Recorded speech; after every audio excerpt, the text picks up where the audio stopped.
नमस्कार. ऑनलाईनच्या माध्यमातून आम्हाला जोडल्या गेलेल्या समस्त विद्यार्थ्यांचे व त्यांच्या पालकांचे मी मराठी विद्यानिकेतन शाळा परिवारातर्फे मनापासून स्वागत करते. 2020-21 या वर्षी इयत्ता 10वीला असणारे विद्यार्थी येत्या 19 व 22 जुलै रोजी आपल्या जीवनातील एका महत्त्वाच्या टप्प्यावरील परीक्षा देणार आहेत. परीक्षेची तयारी तुम्ही निश्चितच करत असाल मुलांनो, पण बदललेल्या परिस्थितीमुळे परीक्षेचे स्वरूपही बदललेले आहे. त्याची माहिती आपल्या मराठी माध्यमाच्या विद्यार्थ्यांना करून देण्यासाठी दक्षिण महाराष्ट्र शिक्षण मंडळ संचलित मराठी विद्यानिकेतन शाळेने या व्याख्यानमालेचे आयोजन केले आहे. या ज्ञानसत्राच्या उद्घाटनाचा कार्यक्रम सुरुवातीला येथे संपन्न होईल. त्याचे प्रास्ताविक करतील मराठी विद्यानिकेतन शाळेच्या हायस्कूल विभागाचे मुख्याध्यापक श्री इंद्रजित मोरे सर. नमस्कार विद्यार्थी मित्रांनो आणि पालक बंधू भगिनींनो. SSLC बोर्ड परीक्षेची तारीख जाहीर झाल्यानंतर अनेक व्याख्यानमाल्यांचं सत्र सुरू होतं, पण गेल्या 2 वर्षामध्ये वाढत्या कोरोनाच्या प्रादुर्भावामुळे SSLC व्याख्यानमाला खंडित झालेल्या आहेत आणि या 2 वर्षाच्या इतिहासामध्ये आमच्या शाळेनं हा पहिलाच प्रयत्न ऑनलाईन व्याख्यानमालेचा घेतलेला आहे. एक याच्यामध्ये महत्त्वाची गोष्ट आहे की आपली या वर्षीची 10वीची बॅच फक्त 2 ते 3 महिन्यात शाळेत आली. या 2 ते 3 महिन्यांमध्ये होता होईल तेवढा SSLCचा अभ्यासक्रम प्रत्येक शाळेनं पूर्ण करण्याचा प्रयत्न केला. शाळा बंद झाल्या आणि शिक्षण विभाग परीक्षेच्या स्वरूपाविषयी चर्चा करायला पुढे आले. एकतर विद्यार्थी घरात आहेत आणि घरातल्या विद्यार्थ्यांना नेमकं परीक्षेचं स्वरूप कसं आहे हे अजूनही कळालेलं नाही. आणि एकंदर या गेल्या 1.5 महिन्यामध्ये आम्ही केलेल्या अभ्यासाअंती एक गोष्ट दृष्टीला आली की आज जवळजवळ 60 ते 70% विद्यार्थ्यांना येती SSLCची बोर्ड परीक्षा नेमकी कशी होणार आहे, त्याचं प्रश्नपत्रिकेचं स्वरूप कसं असणार आहे, उत्तरपत्रिका कशा पद्धतीनं सोडवावी लागणार आहे याबद्दल अज्ञान असलेलं आपल्याला दिसून येतं. आणि म्हणून दक्षिण महाराष्ट्र शिक्षण मंडळ संचलित मराठी विद्यानिकेतन शाळा सुधारणा समिती आणि सर्व शिक्षक वर्गानं असा निर्णय घेतला की फक्तच आपल्या शाळेला किंवा आपल्या शाळेच्या विद्यार्थ्यांना या परीक्षेच्या स्वरूपात किंवा संबंधात मार्गदर्शन न करता एक सामाजिक बांधिलकी म्हणून आपल्या बेळगाव सीमा भागातील सर्व SSLC बोर्ड परीक्षेच्या मुलांना हा कार्यक्रम ऑनलाईन पद्धतीनं आपण प्रसारित करावा. येत्या बोर्ड परीक्षेला होता होईल तेवढ्या मराठी माध्यमाच्या मुलांना चांगले मार्क्स मिळावेत, चांगली ग्रेड मिळावी यासाठी आपल्या विद्यानिकेतन शाळेनं प्रयत्न करावेत असा एक हाती निर्णय घेण्यात आला आणि त्याचं मूर्त रूप आज आपल्याला या ठिकाणी साधलेलं आहे. तर अधिक वेळ न घेता इथून पुढे सलग 7 दिवस, फक्त रविवारचा 1 दिवस गॅप आहे, तर सोमवार ते शनिवार आणि पुढचे सोमवार मंगळवार म्हणजे 6 जुलै ते 13 जुलै या 7 दिवसामध्ये तुम्हाला 6 विषयांचं सखोल मार्गदर्शन आमच्या शाळेकडून, आमच्या शिक्षकांकडून तुम्हाला केलं जाईल. याचा जास्तीत जास्त तुम्ही लाभ घ्यावा. तुमचा अधिक वेळ न घेता एकाच मिनिटामध्ये फक्त दीप प्रज्वलन केलं जाईल आणि आजच्या व्याख्यानाला सुरुवात होईल. तर थोडक्यात मी या ठिकाणी माझं प्रास्ताविक या ठिकाणी थांबवतो आणि तुम्हा सर्वांचं पुन्हा एकदा या व्याख्यानमालेतर्फे, आमच्या शाळेतर्फे स्वागत करतो आणि थांबतो. धन्यवाद. धन्यवाद सर. मुलांनो, या व्याख्यानमालेचे औचित्य साधून तुम्हाला शुभेच्छा देण्यासाठी आणि आशीर्वाद देण्यासाठी आमच्या शाळा सुधारणा समितीचे अध्यक्ष श्री सुभाषराव ओळकर, उपाध्यक्ष श्री अनंतराव जाधव, सदस्य श्री नरसिंह पाटील, प्राध्यापक सुरेश पाटील सर उपस्थित आहेत. या सर्वांच्या शुभ हस्ते दीप प्रज्वलन करून आपण या व्याख्यानमालेचे उद्घाटन करणार आहोत. मी या मान्यवरांना विनंती करते की त्यांनी दीप प्रज्वलन करून या व्याख्यानमालेचे उद्घाटन करावे.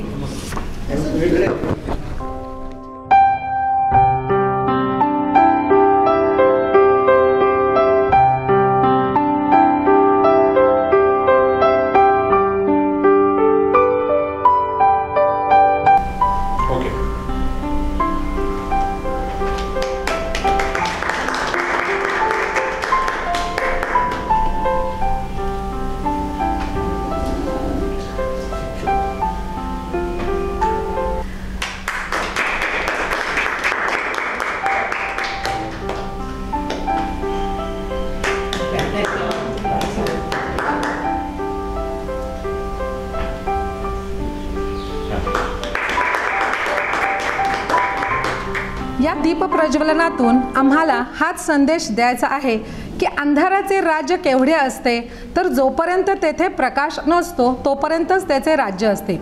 ज्या क्षणी काळोखामध्ये प्रकाश येतो त्या क्षणी त्याचे अस्तित्व संपून जाते. कोविड-19मुळे जगभरात निराशेचे आणि नकारात्मकतेचे वातावरण भरले आहे.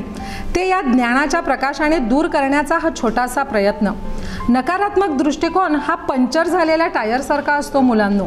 तो काढून टाकल्याशिवाय आपल्याला पुढे आपण जाऊच शकत नाही. या व्याख्यानमालेतून आमचा हाच प्रयत्न असणार आहे. हे पंक्चर झालेले टायर आम्हाला बदलायचे आहे आणि तुम्हाला तुमच्या उज्ज्वल भविष्याच्या वाटेवर पुढे जाण्यास प्रोत्साहन द्यायचे आहे. तुम्हाला शुभेच्छा आणि आशीर्वाद देण्यासाठी आवर्जून उपस्थित असलेले श्री सुभाषराव ओळकर सर आता आपले मनोगत व्यक्त करतील. नमस्कार विद्यार्थी मित्र आणि पालक बंधू भगिनी. कोविड-19 याने जगभर धुमाकूळ घातला आणि पूर्ण जगाचीच वाईट परिस्थिती आहे. फक्त बेळगाव नाही, आपला कर्नाटक राज्य, भारत देश आणि इतर देशातून सुद्धा हे कोविडचा वाईट परिणाम झाला आहे. विशेष करून आर्थिक क्षेत्रात, वैद्यकीय क्षेत्रात आणि आपल्या दृष्टीने बघितलं तर शैक्षणिक क्षेत्रात त्याचे वाईट परिणाम झाले आहेत. त्याचे पुढील 8-10 वर्षात याचे वाईट परिणाम दिसून येतील. तरी याच्यातून आपण बाहेर पडण्याचा प्रयत्न केला पाहिजे. विद्यार्थी शैक्षणिकदृष्ट्या विचार केला तर 10वीची परीक्षा ही फार महत्त्वाची आहे. त्याच्या भवितव्याचा प्रश्न हा इथं आहे.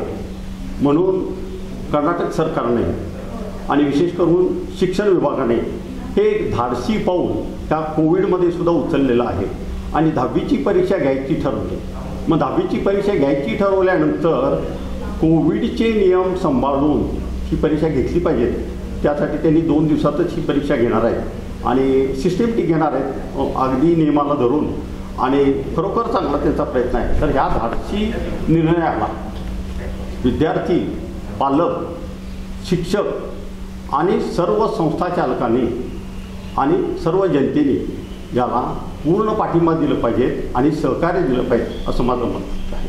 तर ह्या सर्व विद्यार्थ्यांना आणि पालकांना मी या निमित्ताने शुभेच्छा देतो आणि आपल्या सर्व विद्यार्थ्यांनी मराठी माध्यमाच्या सर्व विद्यार्थ्यांनी जास्तीत जास्त मार्क मिळवून आपली प्रगती दाखवून द्यावी आणि यशस्वी व्हावे एवढं सांगून मी माझे 2 शब्द संपवतो. परत एकदा तुम्हाला शुभेच्छा देतो. धन्यवाद. धन्यवाद सर. मुलांनो, तुम्हाला या शुभेच्छांची आजच्या या घडीला खरोखरच नितांत गरज होती असं मला वाटतं. डॉक्टर बाबासाहेब आंबेडकरांच्या मते शाळा म्हणजे नागरिक तयार करण्याचे पवित्र क्षेत्र. पण कोरोनाच्या तडाख्यातून हे पवित्र क्षेत्रही सुटले नाही. पण अशा प्रतिकूल परिस्थितीमध्ये सुद्धा शाळांनी कोणत्या ना कोणत्या मार्गाने विद्यार्थ्यांना शिक्षणाच्या प्रवाहातून दूर जाऊ दिले नाही. कधी ऑनलाईनच्या माध्यमातून तर कधी मुलांच्या परिसरात प्रत्यक्ष जाऊन शिक्षक मुलांना शिकवत राहिले. त्यामुळे विद्यार्थी या शैक्षणिक प्रवाहात टिकून राहिले. बदलाशिवाय जगात प्रगती शक्य नाही हा विचार किंवा येणारी कठीण परिस्थिती ही काही आपल्याला उद्ध्वस्त करायला येत नसतात, तर त्या तुमच्यातील सुप्त क्षमता आणि लपलेल्या ताकदीची ओळख करून देण्यासाठीच येतात. या विचारांशी शाळा सहमत आहे. म्हणूनच कोरोनाच्या काळात काय व कसे करायचे याचा विचार सर्वत्र सुरू असतानाच आमच्या मराठी विद्यानिकेतन शाळेने ऑनलाईन टीचिंगचा प्रयोग सुरू केला. आज शिकवण्याचा हा प्रकार सर्वत्र प्रचलित होत असल्याचे चित्र आपल्याला दिसत आहे आणि यालाच म्हणतात बदलत्या आणि येणाऱ्या काळाची गरज ओळखून पावले उचलणे. रस्त्याने चालत निघालेल्या एका समूहाला मध्येच बोगदा लागला. सारेजण त्या बोगद्यातून चालू लागले. आत अंधार असल्यामुळे पायाखाली काही दिसत नव्हतं. अनेकांना चालताना खडे टोचू लागले. त्यापैकी काहींनी अंदाजाने तसंच चालणं चालू ठेवलं. काही पायाखाली खडे लागले की तिथेच पायाने सरकून पुढे जाऊ लागले. एकट्याने मात्र आपल्याला जसे खडे टोचताहेत तसे पाठीमागून येणाऱ्यांना टोचू नयेत म्हणून हातात उचलून घेऊन तो साठवू लागला. बोगदा संपला तेव्हा त्याने ते साठवलेले खडे फेकायचे म्हणून हाताकडे पाहिले. बाहेरच्या त्या लख्ख प्रकाशात ते खडे विलक्षण चमकत होते, कारण ते खडे चक्क हिरे होते. प्रवाहाबरोबर तर सगळेच पोहतात, पण इतरांचं भलं व्हावं असा विचार करत जे प्रवाहाविरुद्ध पोहतात त्यांनाच संघर्षानंतर हिरे गवसतात. ही लहानशी गोष्ट सांगण्याचा उद्देश हाच होता मुलांनो, की आमच्या मराठी विद्यानिकेतन शाळेने नेहमीच प्रवाहाच्या विरुद्ध पोहण्याचे धाडस दाखविले आहे. जेव्हा बेळगाव व त्याच्या परिसरात इंग्रजी माध्यमांच्या शाळांचे पेव फुटले होते, अशा वेळी मराठी भाषेच्या प्रेमापोटी आणि मराठी लोकांच्या गरजांचे भान ठेवून मराठी माध्यमातून चालणारी शाळा सुरू केली. ज्योतिराव फुले, सावित्रीबाई फुले यांच्या शिक्षणाच्या विचारांचा वारसा घेऊन व त्यांच्याच प्रेरणेतून अनेक संकटांना आणि अडचणींना तोंड देत शाळेने आपली यशस्वी वाटचाल चालू ठेवली आहे.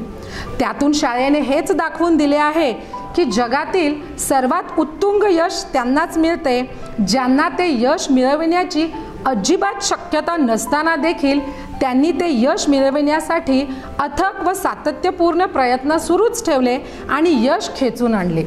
विद्यार्थी मित्रांनो, येणाऱ्या परीक्षेची प्रतीक्षा तुम्ही खूप दिवसापासून पाहत आहात. मुळात परीक्षा होणार की नाही, होणार तर कधी होणार, कशी होणार, प्रश्नपत्रिकेचे स्वरूप काय असेल, अशा अनेक प्रश्नांनी तुम्हाला भंडावून सोडले होते. सगळी परिस्थिती गोंधळलेलीच होती. कोणतेच चित्र स्पष्ट होत नव्हते आणि अशा विचित्र वातावरणात तुम्ही अभ्यास करीत होतात. तुमच्या स्वप्नांना सत्यात उतरविण्यासाठी धडपड करीत होतात. तुमच्या या धडपडीला, तुमच्या या प्रयत्नाला ही व्याख्यानमाला म्हणजे एक छोटीशी मदत म्हणूनच आम्ही सुरू करीत आहोत. या व्याख्यानमालेच्या माध्यमातून आम्ही तुमच्या मनातील शंकांचे समाधान करण्याचा पूर्ण प्रयत्न करणार आहोत. ही व्याख्यानमाला तुमच्या यशाचा मार्ग प्रकाशमान करण्याचा नक्कीच प्रयत्न करील आणि या दिव्याची पहिली ज्योत म्हणजेच या व्याख्यानमालेचे जे पहिलं पुष्प आहे ते गुंफण्यासाठी आज इथे उपस्थित आहेत मराठी विद्यानिकेतन शाळेचे मराठी विषयाचे शिक्षक Shri BM Patil sir. BM Patil sir हे मराठी विद्यानिकेतन शाळेत 2007 वर्षापासून रुजू आहेत. 2020-21 वर्षासाठी बेळगाव शहर विभाग मराठी फोरमचे उपाध्यक्ष म्हणून त्यांनी कार्य पाहिलेले आहे. शाळेमध्ये असलेले सांस्कृतिक कार्यक्रम असोत किंवा मराठी इतिहास या विषयांच्या अनुषंगाने होणारे विविध उपक्रम असोत, त्या सर्वांमध्ये सरांचा सक्रिय सहभाग असतो. सांगायला विशेष आनंद वाटतो की बेळगावमध्ये इयत्ता 10वीच्या बोर्ड परीक्षेत मराठी विषयामध्ये जास्त गुण घेऊन उत्तीर्ण झालेल्या विद्यार्थिनीला इंदिरा संत नावाचा एक पुरस्कार, अगदी प्रतिष्ठेचा पुरस्कार दिला जातो आणि सरांनी तो पुरस्कार 3 वेळा पटकाविलेला आहे. याचा आम्हाला विशेष आनंद आहे. तर सरांना वाचनाचीही खूप आवड आहे व जास्त सरांची ओळख तुम्हाला त्यांच्या व्याख्यानातून होईलच. तेव्हा तुम्हा सर्वांचा जास्त वेळ न घेता मी या पुढील व्याख्यानमालेची सर्व सूत्रे BM पाटील सरांच्याकडे सुपूर्द करते. सर्वांना नमस्कार, सुप्रभात. आजच्या व्याख्यानमालेला उपस्थित असणारे सर्व मान्यवर, शाळेचे मुख्याध्यापक, इतर शिक्षक आणि तुम्ही सर्व विद्यार्थी मित्र हो.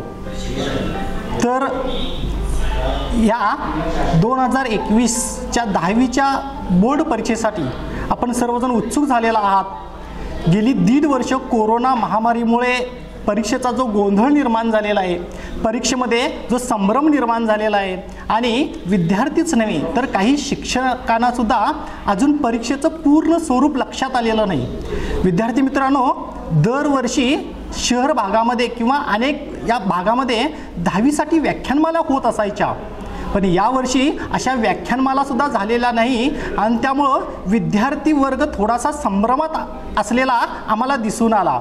आणि हेच मुख्य हेरलेलं आहे आमच्या शाळा सुधारणा समितीचे अध्यक्ष सुभाष हुळकर सरांनी.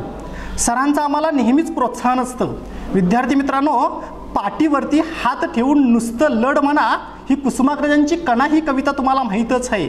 आणि अशा वेळेला तुमच्या पाठीवरती हात ठेवून एक खंबीर मार्गदर्शन तुम्हाला मिळावं यासाठी आमच्या शाळेनं यावर्षी ऑनलाईन व्याख्यानमालेचं नियोजन केलेलं आहे आणि या व्याख्यानमालेसाठी तुम्ही भरभरून प्रतिसाद द्यायला आहे.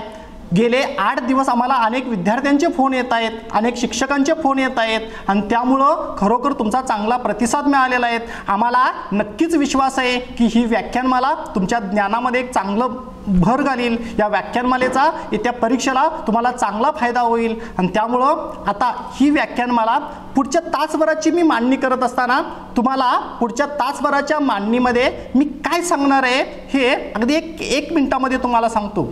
तर विद्यार्थी मित्रांनो, एक 10 मिनिटाची माझी मांडणी असेल ती म्हणजे परीक्षेचं स्वरूप कसं आहे. कारण फार गोंधळ सध्या या परीक्षेच्या संदर्भात झालेला आहे. कारण 125 मार्काचा आणि टोटल 625 मार्काची परीक्षा आता 240 मार्कावरती आलेला आहे आणि मराठीचा जर पेपर पाहिला तर अगदी 40 मार्कावरती विद्यार्थी मित्रांनो आलेला आहे. आणि त्यामुळे हा झालेला आमूलाग्र बदल, मी शब्द वापरला आमूलाग्र बदल, विद्यार्थी मित्रांनो अगदी खरोखर शासनानं हा एक मोठा निर्णय घेतलेला आहे. वास्तविक पाहिलं तर ही 6 दिवस चालणारी परीक्षा आता 2च दिवसात होणार आहे आणि सगळे प्रश्न आहेत ते बहुपर्यायी प्रश्न. विद्यार्थी मित्रांनो, इथून पुढे भविष्यामध्ये तुम्हाला अशा अनेक परीक्षांना सामोरं जावं लागणार आहे.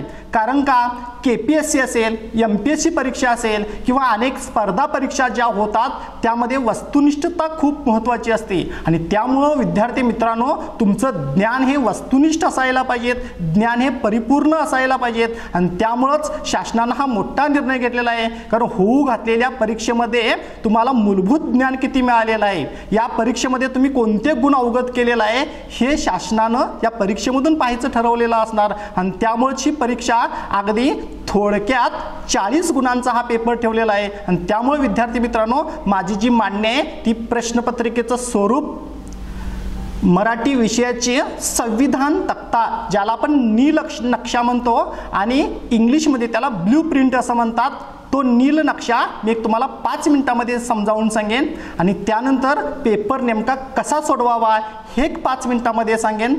त्यानंतर माझी मांडणी असेल की प्रत्येक धड्यानुसार, कवितेनुसार, व्याकरणच्या भागानुसार तुम्हाला कोणते महत्त्वाचे प्रश्न परीक्षेमध्ये येऊ शकतात हे अतिमहत्त्वाचे प्रश्न मी पद्यानुसार, गद्यानुसार तुम्हाला सांगत जाईन आणि त्यानंतर राहिलेली शेवटची एक 10 मिनिटं असतील, त्या 10 मिनिटांमध्ये मी तुम्हाला संधी देईन. काही तुमच्या मनामध्ये जर प्रश्न असतील तर ते प्रश्न तुम्ही मला सांगू शकता.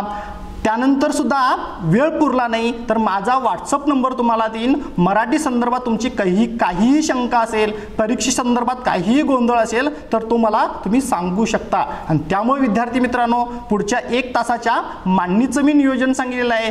5 मिनिटं शिल्लक जर असतीलच तर प्रश्नपत्रिकेचा नमुना तुमच्यासमोर मी सादर करीन आणि त्यामुळं तुमच्या काही ज्या शंका आहेत, तुमचा जो गोंधळ आहे तो सगळा संभ्रम गोंधळ पूर्ण मोकळा होईल आणि अतिशय आनंदानं या परीक्षेला तुम्ही सामोरे जाल असा मला ठाम विश्वास आहे. तर विद्यार्थी मित्रांनो, आपण प्रथम भाषा मराठी या विषयाच्या या व्याख्यानमालेचं हे पहिलं पुष्प गुंफत असताना मी BM पाटील तुमच्यासमोर सादर करतोय मराठी विषयाच्या प्रश्नपत्रिकेचं पेपरचं स्वरूप.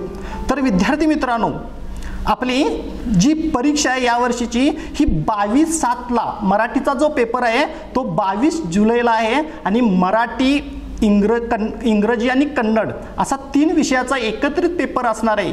40 + 40 + 40 बरोबर 120 मार्काचा हा पेपर असेल आणि त्यामुळं अजून सुद्धा 15 दिवस आहेत विद्यार्थी मित्रांनो. 15 दिवस आयुष्यामध्ये म्हणजे खूप मोठी संधी आहे विद्यार्थी मित्रांनो. त्यामुळे अजून सुद्धा वेळ गेलेला नाही, अजून सुद्धा खचून जाता कामा नये. जर आपण ठरवलं पाठीवरती हात ठेवून नुसतं लढ म्हणा, अशी लढ म्हणायची एक प्रोत्साहनाची, एक खंबीर नेतृत्वाची आपल्याला गरज आहे आणि असेच नेतृत्व तुमचे शिक्षक, तुमचे पालक आणि आमच्या शाळेच्या माध्यमातून तुम्हाला करून देत आहोत. आपण या प्रश्नपत्रिकेचं स्वरूप पाहत असताना विद्यार्थी मित्रांनो, हा जो पेपर आहे तो 40 गुणांचा पेपर असणार आहे. सगळ्यात पहिला मला तुम्हाला सांगावं असं वाटतं की यावर्षी OMR शीट असणार आहे विद्यार्थी मित्रांनो. तुम्हाला जो पहिला पेपर असेल म्हणजे 19 तारखेचा पण आणि 22 तारखेचा पण पेपर असेल, याच्यामध्ये तुम्हाला ज्या OMR शीट देणार आहेत त्या 3 OMR शीट विद्यार्थी मित्रांनो असणार आहेत. प्रश्नपत्रिका एकच असेल, त्याच्यामध्ये प्रथम भाषा, द्वितीय भाषा आणि तृतीय भाषा अशी प्रश्नपत्रिका सलग असेल विद्यार्थी मित्रांनो. आणि तुम्हाला OMR सीट ज्या मिळणार आहेत त्या 3 OMR असणार आहेत. आणि त्या OMR सीटवरती विद्यार्थी मित्रांनो पूर्ण उल्लेख असणार आहे. तुमचं नाव असेल, तुमचा नंबर असेल, हे सगळं प्रिंटेड असणार आहे. त्यामुळे तुम्हाला लिहायची काहीही गरज नाही. आपण अतिशय महत्त्वाची जी सूचना पाळायची आहे ती म्हणजे या जे आता आपल्याला शेडिंग करायचं आहे, जे बहुपर्याय दिलेले आहेत त्या बहुपर्यायाला मार्किंग करत असताना, गोल करत असताना आपण काळ्या पेन, बॉल पेन किंवा निळं बॉल पेन आपण वापरू शकतो. विद्यार्थी मित्रांनो, बॉल पेन वापरणं खूप गरजेचं आहे, शाईचं पेन वापरायचं नाही. आणि त्यावेळेला विद्यार्थी मित्रांनो जो योग्य पर्याय आहे तो पूर्ण गोल, तो डार्क करायचा आहे, त्याला टिकमार्क करता कामा नये. जो आपल्याला आपलं उत्तर जेव्हा 100% परफेक्ट होईल, आपल्या उत्तरावरती आपला पूर्ण विश्वास असेल, तेव्हाच तो गोल असेल, तो पर्याय असेल, तो आपल्याला पूर्ण डार्क करायचा आहे विद्यार्थी मित्रांनो. त्यानंतर जी आपली OMR सीट असणार आहे त्याच्यावरती तुमचं नाव असेल, नंबर असेल, शाळेचं नाव वगैरे सगळं आहे. तुम्हाला लिहायची काही गरज नाही. तुम्ही बॉल पेन वापरला त्यानंतर तुम्हाला ती OMR गुंडाळायची नाही आहे. OMR फाडता कामा नये. OMR वरती काही पण लिहिता कामा नये. विद्यार्थी मित्रांनो, OMRच्या खालती म्हणजे ही OMR आपण जेव्हा कच्चं काम काही पण करतो त्यावेळेला OMR वरती त्याचा तो पेपर येता कामा नये. कारण का आपण OMR वरती आपला कच्च्या कामाचा जर पेपर घेतला तर त्या OMR वरती पण टिकमार्क होण्याचा संभव असतो. आणि त्यामुळे OMR ही अगदी बाजूला ठेवावी. विद्यार्थी मित्रांनो, मी तुम्हाला OMR सीट दाखवण्याचा प्रयत्न करतो. बघा, तुम्हाला दिसेल किंवा तुमच्या शिक्षकांनी पण तुम्हाला सांगितलेलं असेल, ही OMR प्रत्येक विषयाची वेगवेगळी असेल विद्यार्थी मित्रांनो. आणि अशी OMR असणार आहे, प्रत्येक विषयाला वेगवेगळा रंग असेल विद्यार्थी मित्रांनो. आणि तुम्हाला इथं लिहायचं काहीच नाही. तुमचं नाव असेल, शाळेचं नाव असेल, तुमचा परीक्षा क्रमांक असेल आणि सगळ्यात महत्त्वाचं म्हणजे इथं तुम्हाला 1 ते 40 प्रश्न दिलेले आहेत. त्याला अ, ब, ABCD असे पर्याय दिलेले आहेत विद्यार्थी मित्रांनो. आणि त्यावेळेला तुम्हाला जो योग्य पर्याय वाटेल त्या पर्यायाला तुम्ही डार्क करायचं आहे. इथं फक्त एकच गोष्ट आपण करायची आहे. इथं सगळ्यात शेवटी स्टुडंट सिग्नेचर आणि रूम इन्व्हिगेटर सिग्नेचर म्हणजे तुमचं विद्यार्थ्यांची सही आणि जो तुम्हाला पर्यवेक्षक येणार आहे त्यांची सही एवढ्याच विद्यार्थी मित्रांनो लिहिण्याचा तिथं म्हणजे तुम्हाला सही करावी लागेल. त्यामुळे याच्यामध्ये गोंधळ काही नाही आहे. अतिशय सुटसुटीत, साधी, सगळ्यांना समजेल अशी ही OMR शीट विद्यार्थी मित्रांनो काढलेली आहे. मला एकच तुम्हाला विनंती करावीशी वाटते, जो तुम्हाला पेपर देणार आहे त्या पेपरच्या अगदी मागच्या बाजूचे 1-2-3 कच्चं कामासाठी तुम्हाला पान दिलं जाईल, कच्च्या कामासाठी तुम्हाला कागद दिला जाईल. तुम्ही तिथं कच्चं करा, याच्यावरती काहीच कच्चं करत राहू नका विद्यार्थी मित्रांनो. तुम्हाला पूर्ण जेव्हा विश्वास होईल हे उत्तर बरोबर आहे तेव्हाच तुम्ही तो गोल आहे तो डार्क करा.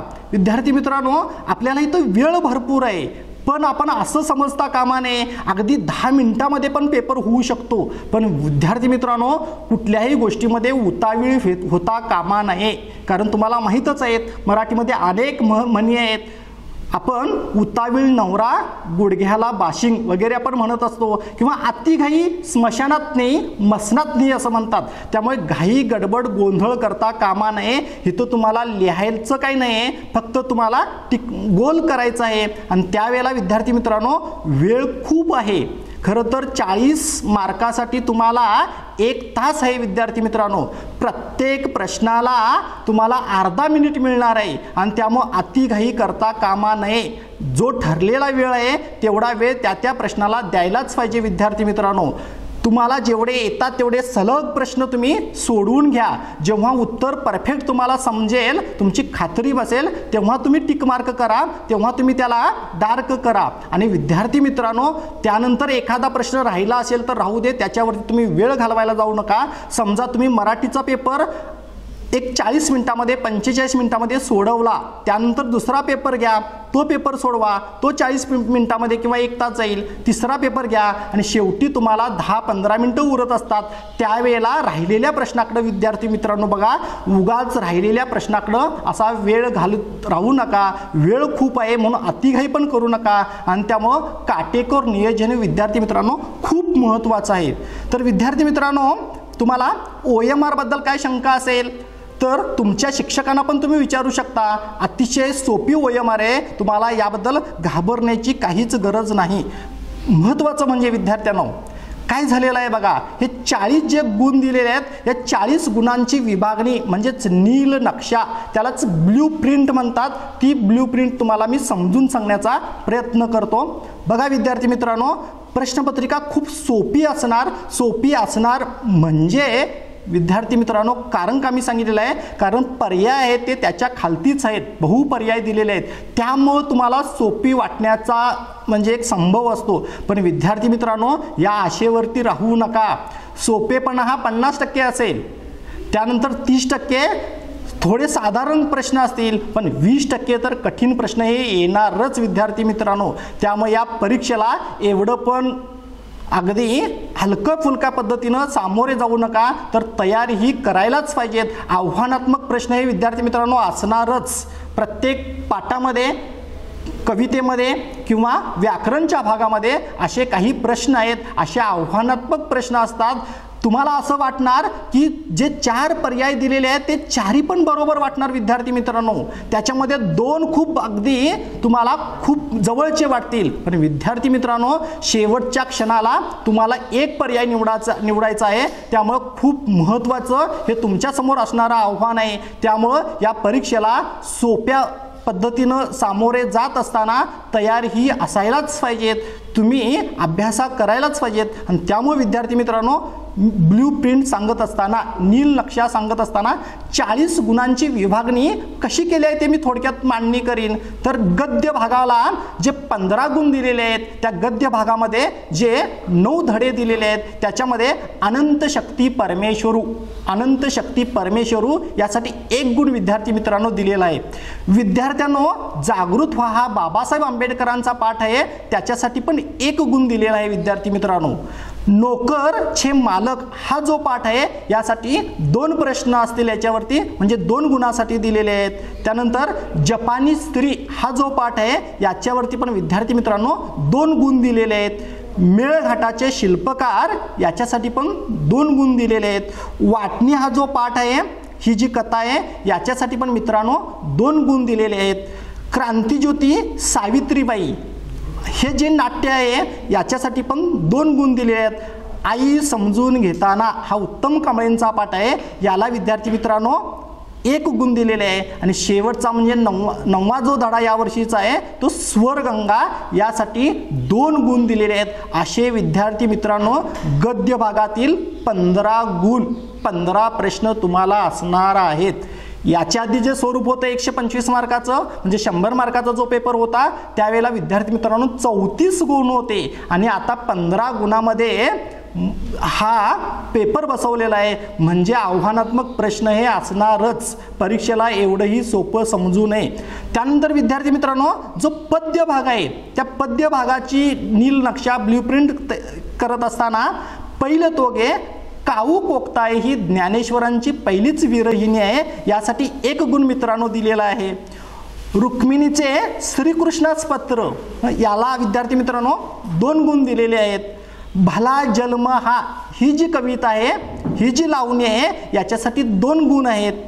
पाहुणे ही जी कविता आहे, याच्यासाठी पण विद्यार्थी मित्रांनो 2 गुण दिलेले आहेत. या भारतात बंधुभाव ही जी कविता आहेत, यासाठी पण 2 गुणाचा सारा भार दिलेला आहे. सत्कार ही कविता आहे, यासाठी पण 2 गुण आहेत विद्यार्थी मित्रांनो. नेनता गुराकी यासाठी 2 गुण आहेत. धरण ही कविता आहे, त्यासाठी 1 गुण. आणि पाठ आणि पोट यांचा झाला टाळ ही विंदांची अतिशय महत्त्वाची कविता, यासाठी 1 गुण दिलेला आहे विद्यार्थी मित्रांनो. असे एकूण 15 गुण कवितेवरती आहेत.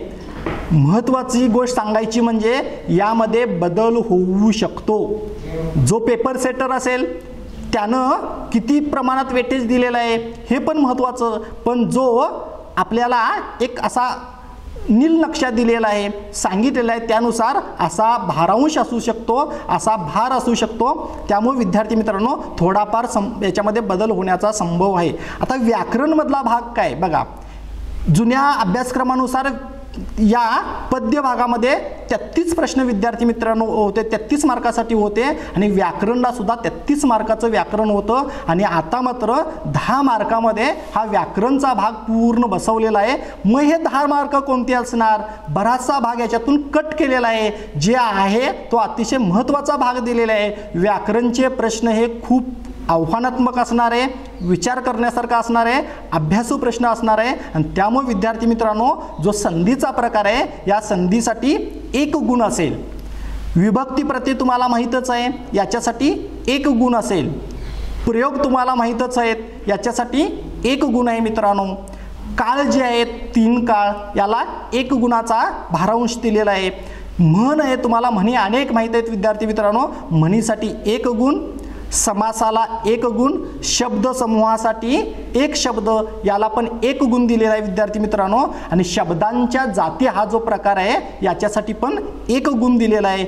अलंकार, याच्या आधी अलंकार 2 मार्काचा होता विद्यार्थी मित्रांनो, आता अलंकार 1 मार्कासाठी आहे. आणि वृत्त सुद्धा 1 मार्कासाठी आहे. असे 10 मार्क आहेत. गद्याला 15, पद्याला 15 आणि व्याकरणसाठी 10 गुण, असे 40 प्रश्न असणार आहेत. सगळे प्रश्न बहुपर्यायी असणार आहेत. थोडे सोपे असतील, साधारण थोडे असतील आणि आव्हानात्मक थोडे, काठिण्य पातळी ही थोडी असणारच. सगळ्यात महत्त्वाचं तुम्हाला सांगायचं म्हणजे विद्यार्थी मित्रांनो, जी अनुक्रमणिका आहे, तुम्हाला अनेक शिक्षकांनी सांगितलेलं आहे की अनुक्रमणिका जी आपण मांडतो ती अनुक्रमणिका कशा पद्धतीनं असायला पाहिजेत. मग धड्याचं नाव असेल किंवा कवितेचं नाव, लेखक कवी असेल, त्यांचा कालखंड असेल, साहित्य प्रकार असेल, संदर्भ पुस्तक, मूल्य, ही जी एकूण अनुक्रमणिका 9 धडे, 9 कविता आणि व्याकरणचा झालेला भाग. मग या गद्य आणि पद्य भागावरती विद्यार्थी मित्रांनो अनुक्रमणीला अनुसरून साधारण जवळजवळ 8 ते 7 प्रश्न, 7-8 प्रश्न विद्यार्थी मित्रांनो असू शकणारच. त्यामुळे 20% प्रश्नपत्रिका तुमची या अनुक्रमणिकेवरतीच असणार. त्यामुळे हा भाग मात्र तुम्ही अतिशय काटेकोरपणे अवगत करायला पाहिजेत, समजून घ्यायला पाहिजेत, न पेक्षा पाठांतर व्हायलाच पाहिजेत. त्यामुळे या भागाकडे पण लक्ष द्या विद्यार्थी मित्रांनो. मी तुम्हाला सांगितलं आहे बघा, अनुक्रमणिका खूप महत्त्वाची. म्हणजे मी ज्या पद्धतीनं आता मांडणी केलेली आहे ती, जर कुणी असं लिहून तुम्ही सराव करत नसाल तर अशी सगळी मांडणी करा, गद्याची, पद्याची. आणि ही मांडणी करत असताना त्याच्यामध्ये सगळा भाग येऊ दे विद्यार्थी मित्रांनो. पूर्ण पुस्तक तुम्हाला या अनुक्रमणिकेकडं पाहिल्यानंतर लक्षात येईल. विद्यार्थी मित्रांनो, ही ब्ल्यूप्रिंट असे आहे, 20% हे काठिण्य पातळीचे प्रश्न सुद्धा असणारच. आणि त्यामुळे विद्यार्थी मित्रांनो, तुम्ही या परीक्षेला एवढं सुद्धा सोपं समजू नका.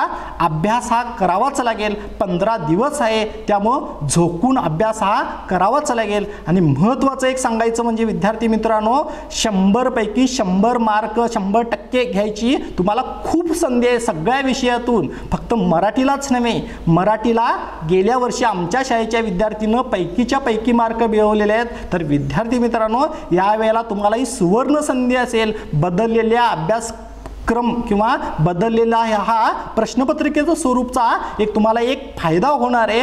बरेचसे विद्यार्थी पैकीच्या पैकी मार्क घेणार आहेत विद्यार्थी मित्रांनो. आणि त्यामुळं ही तुम्हाला कोरोनाची चालून आलेली संधी आहे. आपण या कोरोनाच्या मंदीत सुद्धा संधी शोधायची आहे विद्यार्थी मित्रांनो. आणि म्हणून पैकीच्या पैकी मार्क घ्यायला तुम्हाला खूप अवसर आहे. एक 15 दिवस तुम्ही मेहनत करा. दीर्घोद्योग आणि कष्ट करण्यानेच यशप्राप्ती होते, असं डॉक्टर आंबेडकरांना आपल्याला विद्यार्थ्यांनो जागृत व्हा या पाठामध्ये सांगितलेलं आहे. त्यामुळे विद्यार्थी मित्रांनो, आता तरी जाग होऊया आणि पैकीच्या पैकी मार्क घ्यायचा आपण प्रयत्न करूया. विद्यार्थी मित्रांनो, आता पुढची जी माझी मांडणी असणार आहे ती पाठानुसार, घटकानुसार गद्य, पद्य, व्याकरणाची मांडणी करत जाईन. त्यातील महत्त्वाचे प्रश्न तुम्हाला सांगत जाईन. काय शंका असेल तर आपण पुढच्या 10 मिनिटांमध्ये विद्यार्थी मित्रांनो पाहायचं आहे. गद्य भागामधला जो पहिला पाठ आहे विद्यार्थी मित्रांनो, तो म्हणजे अनंत शक्ती परमेश्वरू. खूप शक्तिशाली असणार हा परमेश्वर. परमेश्वराची शक्ती किती महान आहे. परमेश्वर कसा पूर्ण दृष्टीने पाहतो. अडाणी माणूस मात्र संकुचित दृष्टीने पाहतो. एखाद्या गोष्टीकडे पूर्ण अंशानं कसं पाहावं, इथं केशवदासांनी सांगितलेलं आहे विद्यार्थी मित्रांनो. या पाठावरचे महत्त्वाचे प्रश्न कोणते असू शकतात बघा, असेल असं मला वाटतं. तर सगळ्यात महत्त्वाचे प्रश्न म्हणजे मी तुम्हाला प्रश्न सांगतो, तुम्ही उत्तर मनातल्या मनात तुम्ही शोधा, लिहून घेतला तरी चालेल, उत्तर पण मागावून मी सांगण्याचा प्रयत्न करीन. बघू आपल्याला वेळेचं नियोजन कसं होतं विद्यार्थी मित्रांनो. तर मी प्रश्न सांगतो, कोणाच्या सूचनेवरून केशोबासांनी मराठीत ग्रंथरचना केली? कोणाच्या सूचनेवरून केशोबासांनी मराठीत ग्रंथरचना केली? हा पहिल्या धड्यावरचा मला महत्त्वाचा वाटलेला प्रश्न आहे विद्यार्थी मित्रांनो. मी तुम्हाला याचे पर्याय सांगणार नाही, कारण मी 4 पर्याय सांगायला लागलो तर वेळ जादा होण्याचा संभव आहे विद्यार्थी मित्रांनो. आणि त्यामुळं मी तुम्हाला डायरेक्ट उत्तर सांगेन किंवा उत्तर तुम्हाला माहीत आहे असे महत्त्वाचे प्रश्न असू शकतात. या पाठावरचे हे महत्त्वाचे प्रश्न आहेत, हे मला तुम्हाला सुचवायचं आहे. तर त्याचं उत्तर आहे नागदेवाचार्य, ज्यालाच आपण भट्टोबास वगैरे म्हणतो, ते म्हणजे नागदेवाचार्य. त्यानंतरचा महत्त्वाचा प्रश्न आहे, हा दृष्टांत डोमेग्राम येथे स्वामींनी कोणाचं सांगितला? काय सांगितलेलं आहे बघा, वाक्य तुम्हाला त्या परिचयातच दिसून येईल विद्यार्थी मित्रांनो. हा दृष्टांत म्हणजे अनंत शक्ती परमेश्वर हा दृष्टांत डोमेग्राम या ठिकाणी स्वामींनी कोणाचं सांगितला? उत्तर तुम्हाला लक्षात आलंच असेल. मी तुम्हाला पर्याय सांगणार नाही, आधीच म्हटलेलं आहे. स्वामींनी आपला जो आवडता शिष्य होता तो म्हणजे महिमभट्टा सांगितलेला आहे विद्यार्थी मित्रांनो. त्यानंतरचा महत्त्वाचा प्रश्न आहे, या पाठाचं संदर्भ पुस्तक कोणतं? तर संदर्भ पुस्तक आहे महाराष्ट्र सारस्वत विनायक लक्ष्मण भावे यांनी संपादित केलेलं जे महाराष्ट्र सारस्वत पुस्तक आहे ते संदर्भ पुस्तक असणार. पण हे मूळ विनायक लक्ष्मण भावे यांनी तयार केलेलं पुस्तक आहे ते म्हणजे दृष्टांत पाठातून विद्यार्थी मित्रांनो. हे 3 मला अतिमहत्त्वाचे प्रश्न वाटतात वरचे. आणि तुम्हाला काही प्रश्न मी सुचवतो बघा. सर्वांसाठी विषय व्यवस्था कोण करतो? उत्तर माहीतच आहे तुम्हाला. सर्वांसाठी विषय व्यवस्था पर्याय 4 असतील विद्यार्थी मित्रांनो. उत्तर मी तुम्हाला सांगेन, तो म्हणजे परमेश्वर करतो. सोंड पाहणाऱ्याला हत्ती कसा वाटला? 6 अंध गेले होते पाहायला, एकेकानं एक भाग पाहिला. मग सोंड पाहणाऱ्याला हत्ती कसा वाटला? मुसळासारखा वाटलेला आहे. उत्तर अगदी बरोबर आहे विद्यार्थी मित्रांनो. त्यानंतर महानुभाव पंथाचे संस्थापक कोण? हा प्रश्न अनेक वेळा आलेला आहे. गेल्या 3-4 वर्षामध्ये जे महत्त्वाचे प्रश्न आलेले आहेत आणि या बदललेल्या स्वरूपानुसार जे महत्त्वाचे प्रश्न मला वाटतात ते मी तुमच्यासमोर मांडत आहे. महानुभाव पंथाचे संस्थापक आहेत विद्यार्थी मित्रांनो श्री चक्रधर स्वामी. त्यानंतर आंधळ्यांना हत्तीचे खरे स्वरूप कोणी समजावून सांगितले? अगदी सोपं उत्तर आहे, डोळसाने समजावून सांगितले. त्यानंतर प्रश्न आहे, हत्ती सुपासारखा असे कोणत्या अंधाला वाटले? हत्ती सुपासारखा कोणता अंध म्हणतो बघा? अगदी बरोबर आहे, कान पाहिलेला अंध्याला हत्ती सुपासारखा असं वाटले. आणि या पाठाचे मूल्य आहे ज्ञान आणि उत्सुकता. तर विद्यार्थी मित्रांनो, थोडासा माझ्या प्रश्नाचा रोग तुम्हाला कळलेला असेल तर मी आधीच सांगितलेलं आहे जवळजवळ 20% प्रश्न हे अनुक्रमणिकेवरती असणार आणि असे बरेचशा प्रश्नाकडं आपलं दुर्लक्ष होतं विद्यार्थी मित्रांनो. त्यामुळं असे प्रश्न पण खूप महत्त्वाचे आहेत आणि त्याचे पर्याय पण महत्त्वाचे विद्यार्थी मित्रांनो. मी तुम्हाला पर्याय सांगत नाही कारण वेळ होण्याचा संभव आहे. दुसरा पाठ आहे विद्यार्थ्यांनो जागृत व्हा, ज्या पाठासाठी वेटेज दिलेलं आहे 1 मार्काचं. तर बाबासाहेब आंबेडकरांचा हा पाठ आणि या पाठावरचे अतिमहत्त्वाचे जे प्रश्न आहेत ते म्हणजे स्वतंत्र भारताच्या पहिल्या मंत्रिमंडळाचे कायदेमंत्री कोण होते? स्वतंत्र भारताच्या पहिल्या मंत्रिमंडळाचे कायदेमंत्री कोण होते? कोण आहे? उत्तर सांगा बघू. डॉक्टर बाबासाहेब आंबेडकर हे विद्यार्थी मित्रांनो कायदेमंत्री होते. त्यानंतर आहे आंबेडकरांनी कोणती नियतकालिके सुरू केली? डॉक्टर बाबासाहेब आंबेडकरांनी कोणती नियतकालिके सुरू केलेले आहेत? बघा, मूकनायक आणि जनता ही नियतकालिके सुरू केलेली आहेत. 11वे अस्पृश्य विद्यार्थी संमेलन कोठे आणि केव्हा झालेले आहेत? काय म्हटलेलं आहे बघा, महत्त्वाचा प्रश्न आहे. या प्रश्नाकडे बरेच जण दुर्लक्ष करत असतात. 11वे अस्पृश्य विद्यार्थी संमेलन कोठे? पुणे येतं. केव्हा? 1938 साली विद्यार्थी मित्रांनो. अस्पृश्य संमेलनामध्ये डॉक्टर बाबासाहेबांनी हे भाषण केलेलं आहे आणि त्या भाषणाचा सारांश तुम्हाला सांगितलेला आहे. त्यानंतर प्रश्न आहे, भारत सरकारने डॉक्टर आंबेडकरांना कोणत्या पुरस्काराने सन्मानित केले. भारत सरकारने शासनाने आंबेडकरांना जो पुरस्कार दिला आहे तो अतिशय मानाचा पुरस्कार आहे विद्यार्थी मित्रांनो, तो म्हणजे भारतरत्न हा पुरस्कार दिलेला आहे. अजून काही मला महत्त्वाचे प्रश्न वाटतात, हे 4 प्रश्न अतिमहत्त्वाचे मला वाटतात. अजून काही सुचवावेसे वाटतात. ते प्रश्न असे आहेत, आंबेडकरांचं दुसरं दैवत कोणतं? बरोबर आहे, कोणतं? विनय हे दुसरं दैवत आहे. विद्या कशाप्रमाणे आहे? विद्या महासागरासारखी आहे. विद्या महासागरासारखी अथांग आहे, तलवारीसारखी धारदार आहे विद्यार्थी मित्रांनो. त्यामुळे हा फरक तुम्ही लक्षात घ्या. त्यानंतर माणूस विद्येचा पुजारी केव्हा होईल? केव्हा होईल? तर पुस्तकावर प्रेम करील तेव्हाच होणार. विद्यार्थी मित्रांनो, पुस्तकावर प्रेम करायलाच पाहिजेत, अभ्यासावरती प्रेम हे व्हायलाच पाहिजेत. त्यानंतर आंबेडकरांनी 24 तासापैकी किती तास अभ्यास केला होता? तुमची परीक्षा खूप जवळ आलेली आहे, तोंडावर आली म्हटलं तर चालेल. तुम्ही किती तास अभ्यास करायला बघा. आणि डॉक्टर बाबासाहेब ज्यांनी आपली घटना लिहिलेली आहे त्यासाठी त्यांनी 24 तासापैकी 21 तास विद्यार्थी मित्रांनो अभ्यासाला बसायचे. महामानव असे तसे होत नाहीत, खडतर प्रयत्न हे असायलाच पाहिजेत. आणि त्यामुळे जिद्द आणि चिकाटीच्या जोरावरती होऊ घातलेली परीक्षा 100% मार्क मिळवायला पाहिजेत. त्यासाठी आत्तापासून विद्यार्थी मित्रांनो आपण कंबर कसूया. त्यानंतरचा प्रश्न आहे, दैवी शक्ती कोणती? आत्मविश्वासासारखीच दैवी शक्ती दुसरी कोणती नाही. आत्मविश्वास महत्त्वाचा विद्यार्थी मित्रांनो. त्यानंतरचा प्रश्न आहे, डॉक्टर आंबेडकरांचे चरित्र कोणी लिहिले? तर तुम्हाला हा प्रश्न लक्षात आलेला कुठं आहे? अगदी उपक्रमामध्ये विद्यार्थी मित्रांनो आहे. त्यामुळे इकडं पण आपलं लक्ष असायला पाहिजेत. आंबेडकरांचं चरित्र लिहिलेलं आहे ते धनंजय कीर यांनी विद्यार्थी मित्रांनो. असे काही महत्त्वाचे प्रश्न या पाठावरती होते. तिसरा जो पाठ आहे तो म्हणजे नोकर छे मालक. यामधली तुम्हाला काकू आठवलेली असणार विद्यार्थी मित्रांनो. हे पाठ जे आहे ते जीवनाला दिशादर्शक विद्यार्थी मित्रांनो असतात. मार्कासाठी तर महत्त्वाचे आहेत, पण याच्यातून आपण बोध घ्यायचा आहे. आणि त्यामुळे मूल्य दिलेले आहे. स्वभाव दोष आणि विनोद निर्मिती ही तितकीच महत्त्वाची विद्यार्थी मित्रांनो. तर या पाठाला वेटेज दिलेले आहे ते 2 मार्कासाठी. आणि कोणते प्रश्न अति महत्त्वाचे वाटतात बघा. ची.व्ही. जोशींच्या मानसपुत्रांचे नाव काय? ची.व्ही. जोशी यांना 2 मानसपुत्र होते. त्यांची नावं तुम्हाला माहीतच आहेत विद्यार्थी मित्रांनो, कारण अनेक परीक्षेचा सराव तुम्ही केलेला आहे. त्याच्यामध्ये चिमणराव आणि गुंड्याभाऊ हे 2 मानसपुत्र होते, हे तुमच्या लक्षात आलेलं असेल. त्यानंतर अतिमहत्त्वाचा जो प्रश्न, माझ्या बापाची पेंड हे पुस्तक कोणाचे? माझ्या बापाची पेंड हे पुस्तक आहे. महत्त्वाचा प्रश्न आहे, करा हा उपक्रमामधला प्रश्न आहे विद्यार्थी मित्रांनो. आपलं सगळीकडे लक्ष असायला पाहिजेत. द मा मिरासदारांचं हे पुस्तक आहे विद्यार्थ्यांनो. त्यानंतरचा जो महत्त्वाचा प्रश्न आहे तो म्हणजे ची.व्ही. जोशी हे या नियतकालिकाचे संपादक होते.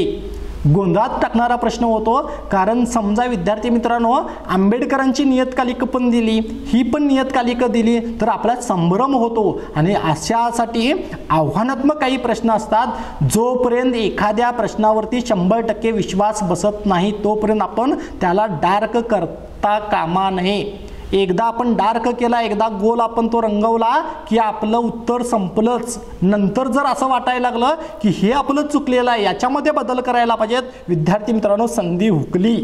संधी ही एकदाच असते आणि त्यामुळं पूर्ण विचारांती तुम्ही हे डार्क करायचं आहे. आणि त्यामुळं तुम्हाला लक्षात आलेलंच असेल नियतकालिकाचे संपादक आहेत ते म्हणजे सहविचार या नियतकालिकाचे संपादक आहेत.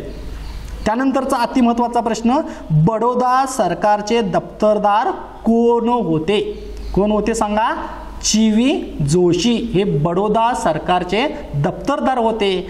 1928 साली त्यांनी ही जबाबदारी स्वीकारलेली आहे विद्यार्थी मित्रांनो. भारत स्वतंत्र झालेला नव्हता त्यावेळेचा हा पाठ विद्यार्थी मित्रांनो ते दिलेला आहे बघा. काही महत्त्वाचे प्रश्न या पाठावरचे आहेत ते कोणते बघा. लेखकाच्या कुत्र्याचे नाव काय? सगळ्यांना प्रश्न येण्यासारखा आहे, सगळ्यांना आपण पास व्हायचं आहे विद्यार्थी मित्रांनो. त्यामुळं काही सोपे प्रश्न हे असतात, पण अति सोपेपणामध्ये आपण दुर्लक्ष करून उपयोगाचं नाही, तर पर्याय पूर्ण वाचायचे आणि त्यानंतर आपण उत्तर ठरवायचं आहे. तर वसंत हे कुत्र्याचं नाव आहे. बुधवारी काकू कोठे गेल्या होत्या? बघा काकू कधी आलेल्या आहेत? गुरुवारी काकूंना कामावरून काढून टाकलं. त्याच्या आधी काकू जवळजवळ रविवारी आलेले आहेत विद्यार्थी मित्रांनो. रविवार, सोमवार, मंगळवार, बुधवारी काकू कुठं गेल्या होत्या बघा, आदल्याच दिवशी त्यांची एकादशी झाली होती आणि बुधवारी काकू गेल्या होत्या ते म्हणजे कुठं रामेश्वरला गेल्या होत्या का, तुळशीबागेत गेल्या होत्या की कुठं फिरायला गेल्या होत्या, तर अगदी सगळं चुकीचं आहे. नाटकाचे पास आणण्यासाठी गेल्या होत्या, फुकटचे पास आणण्यासाठी. त्यानंतरचा प्रश्न आहे, काकूना चहा कोणी करून दिला. अनेक वेळा आलेला प्रश्न आहे, पण तुम्हाला माहीतच आहे कारण अनेक परीक्षांचा सराव तुम्ही केलेला आहे. काकूना चहा मैनाताईनं करून दिलेला आहे. बोक्याने एकादशी कशी मोडली सांगा बघू. अगदी बरोबर आहे, पोपटाला खाऊन बोक्याने एकादशी मोडली. याला जोडूनच म्हण एखादी येऊ शकेल, एकादशीने दुप्पट खाशी. असे काही या पाठावरचे पण महत्त्वाचे प्रश्न आहेत विद्यार्थी मित्रांनो. त्यानंतरचा पाठ आहे तो म्हणजे जपानी स्त्री. 2 मार्क याच्यासाठी ब्ल्यूप्रिंटनुसार मला वाटतात आणि त्यामुळं जपानी स्त्री इंदू साखरीकरांचा हा पाठ आहे विद्यार्थी मित्रांनो. याच्यावरचे जे अतिमहत्त्वाचे प्रश्न आहेत ते कोणते असू शकतात बघा. त्याच्यामध्ये आहे, हिरोशिमावर बॉम्ब हल्ला या साली झाला. इतिहास तुम्हाला माहीतच आहे आणि त्यामुळं हा पाठ तुम्हाला सोपा जाण्याचा संभव असेल. तर हिरोशिमावर बॉम्ब हल्ला 1945 साली झालेला आहे आणि त्याच वेळेला मदर्स युनियनची स्थापना केलेली आहे अनाथ मुलांसाठी, बेघर मुलांसाठी. दुसरा प्रश्न विद्यार्थी मित्रांनो आहे तो म्हणजे जपानमध्ये कोणती गोष्ट कमीपणाची मानली जाते. कोणती गोष्ट कमीपणाची मानली जाते बघा. टीप घेणे ही गोष्ट जपानमध्ये खूप कमीपणाची मानलं जातं, कारण कष्ट ज्याचे आपण केले नाही त्याचं फळ कशाला घ्यायचं, कष्टाविना फळ घ्यायचं नाही. जपानमधली लोक खंबीर असायची, स्त्रिया किती कष्टाळू होत्या हे आपल्याला माहिती आहे विद्यार्थी मित्रांनो. असेच कष्ट या परीक्षेमध्ये आपण करायलोय आणि होऊ घातलेल्या परीक्षेमध्ये पैकीच्या पैकी मार्क घेणार आहोत विद्यार्थी मित्रांनो आपण. अतिमहत्त्वाचा तिसरा प्रश्न आहे, मिसेस कमिजखा कोणत्या पक्षाच्या नेत्या होत्या. मिसेस कमिजखा जपानमधील कोणत्या पक्षाच्या बघा, सोशलिस्ट पक्षाच्या नेत्या होत्या आणि पार्लमेंटमध्ये 3 वेळा निवडून आलेल्या विद्यार्थी मित्रांनो. सोशलिस्ट पक्षाच्या या नेत्या पार्लमेंटमध्ये 3 वेळा निवडून आलेल्या होत्या. त्यानंतरचा मदर्स युनियन म्हणजेच माता संघटना याची स्थापना तुम्हाला सांगितलेलीच आहे बघा. 1945 साली स्थापना झालेली आहे. याला लागूनच असे प्रश्न येऊ शकतात की याचं ऑफिस किती मजली होतं, 3 मजली तुम्हाला माहीतच आहे. पहिल्या मजल्यावरती काय होतं तर पहिल्या मजल्यावरती मदर्स युनियनचं ऑफिस होतं. दुसऱ्या मजल्यावरती काय होतं तर दुसऱ्या मजल्यावरती पालकांची संस्था होती आणि तिसऱ्या मजल्यावरती शिक्षकांच्या संघटनेचं ऑफिस होतं. असे काही पर्याय येऊ शकतील, गोंधळात टाकणारे पर्याय असेल. त्यामुळे आत्तापासूनच पहिल्या मजल्यावर, दुसऱ्या मजल्यावर, तिसऱ्या मजल्यावर काय काय होतं बघा. प्रश्न थोडेसे उलटे सुलटे येऊ शकतील. आणि हिरोशिमावर बॉम्ब हल्ला तेव्हाच झाला होता 1945 मध्ये आणि त्याच वेळेला मदर्स युनियनची स्थापना झाली होती. त्यानंतर राष्ट्रीय टेबल टेनिस असोसिएशनची स्थापना केव्हा झाली. प्रश्न कुठला आहे बघा, टिपीवरचा विद्यार्थी मित्रांनो प्रश्न असणार. त्यामुळं असे काही कानाडोळा केलेले प्रश्न आपल्याला येऊ शकतात. तो म्हणजे राष्ट्रीय टेबल टेनिस असोसिएशनची स्थापना 1926ला विद्यार्थी मित्रांनो झालेला आहे. तुम्हाला पिंगपॉंग माहीत असेल. हा पिंगपॉंग नावाचा खेळ युरोपमध्ये 18व्या शतकात खेळला जायचा विद्यार्थी मित्रांनो आणि त्यानंतर त्याला किती महत्त्व प्राप्त झालं. ऑलिम्पिकमध्ये या खेळाचा समावेश 1980 मध्ये केलेला आहे विद्यार्थी मित्रांनो. त्यामुळे या सणावळी लक्षात ठेवा. सणावळी खूप महत्त्वाच्या. समाज या विषयामध्ये जसं सणावळी महत्त्वाच्या आहेत तसं मराठीमध्ये सुद्धा काही ठिकाणी सणावळी म्हणजे कालखंड, लेखकाचा जन्म असेल, निधन असेल, हे पण महत्त्वाचं विद्यार्थी मित्रांनो. त्यानंतर काही महत्त्वाचे प्रश्न मला वाटतात याच्यावरचे. तो म्हणजे या पाठाचा साहित्य प्रकार तुम्हाला माहीतच आहे. प्रवास वर्णन हा या पाठाचा साहित्य प्रकार आहे. हाऊसवाईव्स या संस्थेची स्थापना झालेली किती साली सांगा बघू. 1948 साली. अगदी बरोबर आहे विद्यार्थी मित्रांनो. 1948 सालची हाऊसवाईव्सची खूप महत्त्वाची संघटना आहे विद्यार्थी मित्रांनो. हाऊसवाईव्स म्हणजेच गृहिणी मंडळाची खून काय होती. खून मी सुरुवातीलाच तुम्हाला एक कवितेची ओळ सांगितली होती. कुसुमाग्रजांच्या पाठीवरती हात ठेवून नुसतं लढ म्हणा. हा हात महत्त्वाचा.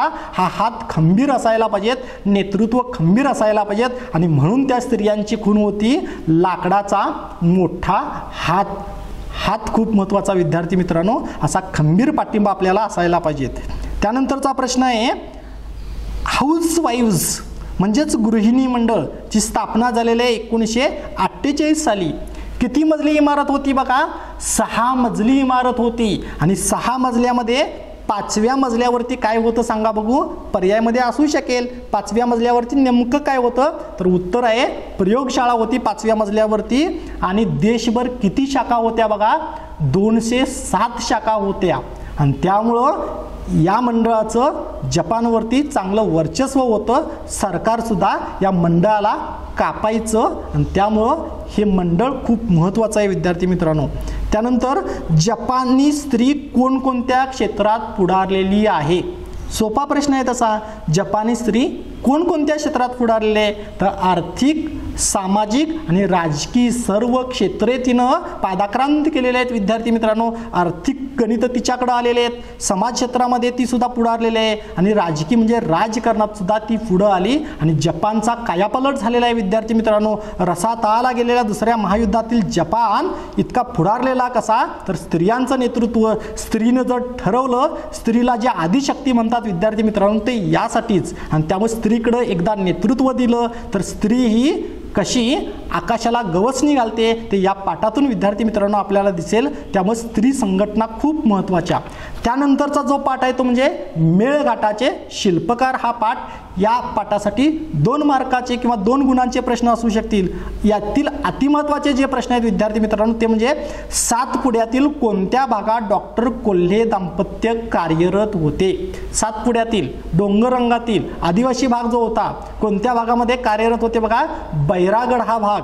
त्यामुळे विद्यार्थी मित्रांनो हे गाव त्यांनी दत्तक घेतलं होतं. आणि डॉक्टरेट झालेलं दाम्पत्य, गलेलट्ट पगाराच्या नोकऱ्या सोडून सध्या डॉक्टर काय काय करायला आपण पाहतो. सगळेच डॉक्टर असे नसतात. कोरोनाच्या महामारीमध्ये कशी आर्थिक पिळवणूक झाली विद्यार्थी मित्रांनो माहीत आहेत. आणि हे डॉक्टर मात्र कोल्हे दाम्पत्य सेवाभावी दृष्टीनं जंगलामध्ये जाऊन आदिवासींचं सेवा करतं विद्यार्थी मित्रांनो. त्यामुळे आपल्या देशामध्ये अशी माणसं पण आहेत विद्यार्थी मित्रांनो, असं नेतृत्व सुद्धा आहेत. आणि त्यामुळं जो उत्तर सांगितलं ते म्हणजे बैरागड आहे. त्यानंतर मुलं आश्रम शाळेत केव्हा भरती झाली? म्हणजे मला नेमकं साल, आता साल कोणतं पण असू शकेल दिलेलं पर्यायामध्ये, पण आपल्याला जे वस्तुनिष्ठ उत्तर पाहिजे ते आहे 1988 साली मुलं आश्रमशाळेत भरती झाले आहेत. त्याआधी काय काय प्रयत्न केला विद्यार्थी मित्रांनो आपण पाहतो. त्यानंतर प्रश्न आहेत शर्ट पॅन्ट घालणाऱ्या मुलांना काय म्हणून बोलवतात? तर विद्यार्थी मित्रांनो त्या भागामध्ये आदिवासी भागामध्ये शर्ट पॅन्ट नावाची चीज नव्हतीच. तर त्यांचा आदिवासी वेश आणि हा जरा पांढरपेशी असणारा मुलगा दिसला तर सगळेजण त्याला म्हणायचे बाबू असं म्हणायचे. आणि त्यामुळे शर्ट पॅन्ट घालणाऱ्या मुलांना बाबू असं म्हणतात. आणि त्यानंतर शिबिरातील पहिल्या दिवशी कोणत्या विषयाची माहिती दिली जात होती? पहिल्या दिवशी 4 विषय होते. 3 दिवसामध्ये हे शिबिर चालायचं. आणि पहिल्या दिवशी जो विषय होता तो म्हणजे शेती हा विद्यार्थी मित्रांनो विषय होता. आणि त्यामुळं या पाठावरचे असे काही महत्त्वाचे प्रश्न मला वाटू शकतात. त्यानंतरचा जो पाठ आहे तो म्हणजे वाटणी हा पाठ. रा र बोराडे यांची ही ग्रामीण कथा विद्यार्थी मित्रांनो. आणि त्यामुळं याला सुद्धा 2 मार्क दिलेले आहेत. यातील अतिमहत्त्वाचे जे प्रश्न आहेत वस्तुनिष्ठ प्रश्न ते कोणते आहेत बघा मित्रांनो? तर त्याच्यातील वाटणी हा पाठ कोणत्या संग्रहातून घेतला आहे? हा पाठ कोणत्या संग्रहातून घेतला? तर विद्यार्थी मित्रांनो उत्तर तुम्हाला माहीतच असेल. मळणी हा संग्रह आहे त्यामधला. पुढचा प्रश्न रा र बोराडे यांची पुरस्कार प्राप्त मिळालेली लघु कादंबरी कोणती? अवघड वाटतो प्रश्न. 20% सांगितलेलंच आहे. प्रत्येकाच्या योग्यतेनुसार परमेश्वर सगळ्यांची व्यवस्था करतो. तात्पर्य पाहिलेलं आपण पहिल्या पाठामध्ये. आणि त्यामुळं जशी जशी बुद्धी असेल तसे तसे प्रश्न येणार. आत्तापासूनच आपण सराव करायला पाहिजे विद्यार्थी मित्रांनो. माझा प्रश्न असा आहे रा र बोराडे यांची पुरस्कार प्राप्त मिळालेली लघु कादंबरी आहे ती म्हणजे पाचोळा. पुढचा प्रश्न वाटणी करण्यासाठी आलेले पंच कोण? पंचांची नावं दिली जातील 4. आणि त्यातील जो मुख्य पंच आहे तो म्हणजे देवबा पाटील हा पंच आहे ज्यानं सर्व वाटणीचा हा भाग सांभाळलेला आहे. अतिमहत्त्वाचा पुढचा प्रश्न आहे गणादत्यांच्या थोरल्या मुलाचं नाव काय? थोरल्या मुलाचं नाव विद्यार्थी मित्रांनो, मोठा मुलगा जो अडकित्त्यामध्ये सुपारी कातरत बसलेला त्याचं नाव ऐन वेळेला लक्षात येत नाही विद्यार्थी मित्रांनो. सगळ्या गोष्टीकडे बारीक लक्ष पाहिजेत. पाठ्यपुस्तक हे अंतिम सत्य, पाठ्यपुस्तक खूप महत्त्वाचं. आणि थोरल्या मुलांचं नाव आहे ते म्हणजे सोपानराव. काही महत्त्वाचे प्रश्न वाटतात ते असे आहेत, तात्यांनी किती वाटण्या करण्यास सांगितल्या? तात्यांनी 3 वाटण्या करण्यास सांगितल्या, मुलं 2च वाटण्या म्हणायचे. त्यामुळं आपली ही सामाजिक समस्या या पाठातून दिसते. पुढचा प्रश्न आहे, वाटणी या पाठाचे लेखक कोण? ऐन वेळेला असे प्रश्न पण धोका देऊ शकतात विद्यार्थी मित्रांनो, कारण पर्याय सगळे समानच वाटतात, पर्याय सगळे बरोबरच वाटतात. आणि त्यामुळं या पाठाचे लेखक तुम्हाला कळलेच असेल, रा.र. बोराडे हे लेखक आहेत. त्यानंतरचा जो प्रश्न आहे तो म्हणजे, तात्यांच्या घरी पंचमंडळी का जमली? काय प्रोग्राम होता? नाही विद्यार्थी मित्रांनो, तर वाटणी करण्यासाठी पंचमंडळी तात्यांच्या घरी जमली होती. पुढचा प्रश्न, वाटणीचा घोळ किती महिन्यापासून सुरू होता? वाटणीचा हा घोळ गेल्या 6 महिन्यापासून सुरू होत्या. कटकटी खूप वाढलेल्या, शेताची कामं खोळंबलेली आणि आता तर स्वयंपाक पण करायला कोणी येत नव्हतं. आणि त्यामुळे वाटणीचा हा घोळ गेल्या 6 महिन्यापासून सुरू होता. गणातात्याकडं किती एकर जमीन होती? माहीतच आहे विद्यार्थी मित्रांनो, खूप सोपं उत्तर आहे. गणातात्याकडं 27 एकर जमीन होती. यातील निम्म्याहून अधिक जमीन गणातात्यांनी स्वकर्तृत्वाने कष्टानं मिळवली होती. त्यासाठी कधी त्यांनी भूक हौस मौज काही केलं नव्हतं विद्यार्थी मित्रांनो. आणि असा ह्या गणातात्यावरती काय परिस्थिती झालेली आहे, आज वृद्धांची अवस्था काय झालेली आहे समाजामध्ये आपण पाहतो. आणि त्यामुळे विद्यार्थी म्हणून एक माणुसकीचं दर्शन या पाठातून आपल्याला द्यायचं आहे. आणि त्यामुळे या सामाजिक समस्येला सामोरे जात असताना आपण पण भविष्यामध्ये असा थोडासा विचार करायला पाहिजे विद्यार्थी मित्रांनो. पुढचा जो पाठ आहे तो म्हणजे क्रांतिज्योती सावित्रीबाई फुले हा पाठ. विद्यार्थी मित्रांनो, 2 मार्कासाठी महत्त्वाचे प्रश्न येऊ शकतात. आणि इथं काय काय सांगितले बा, अति महत्त्वाचे प्रश्न. पक्षघात झाल्यावरही फुले यांनी कोणते पुस्तक लिहिले?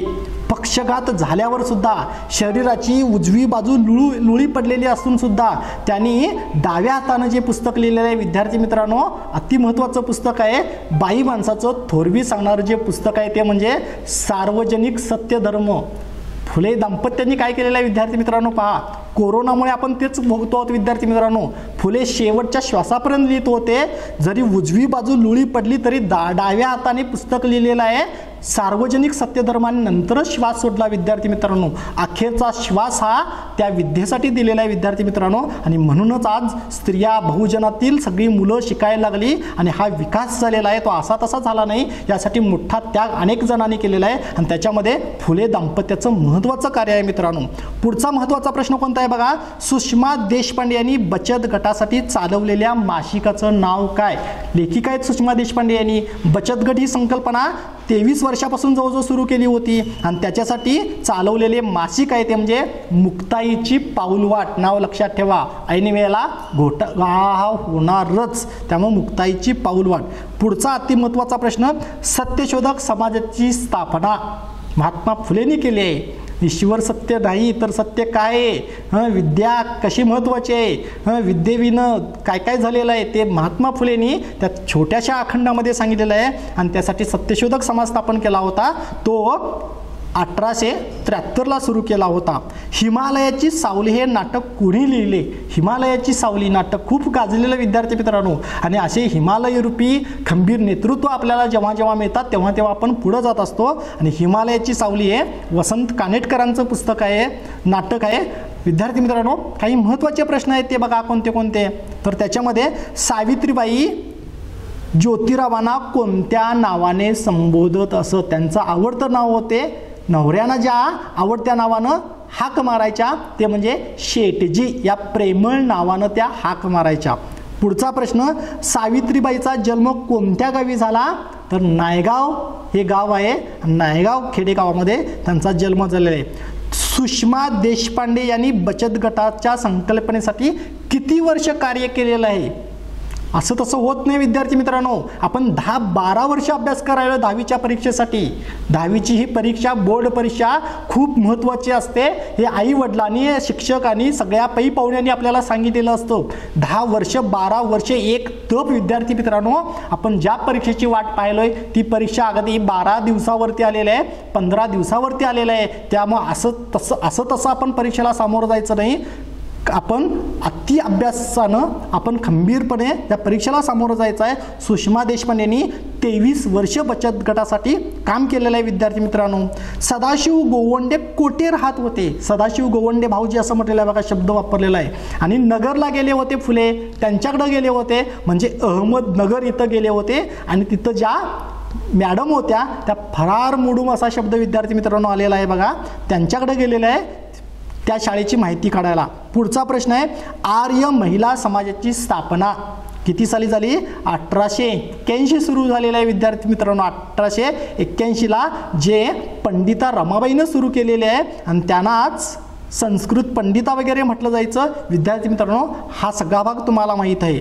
डॉक्टर आनंदीबाई जोशी यांच्या जीवनावरील श्री ज जोशी यांनी कोणते पुस्तक लिहिले? आनंदीबाई जोशी यांच्या जीवनावरती श्री ज जोशी यांचे जे पुस्तक आहे ते म्हणजे आनंदी गोपाळ हे पुस्तक विद्यार्थी मित्रांनो आहे. पुढचा जो पाठ आहे तो म्हणजे आई समजून घेताना. उत्तम कांबळेंचा हा पाठ 1 मार्कासाठी वेटेज दिलेला आहे. उत्तम कांबळेंनी अतिशय छान आईची संकल्पना याच्यातून मांडलेली आहे.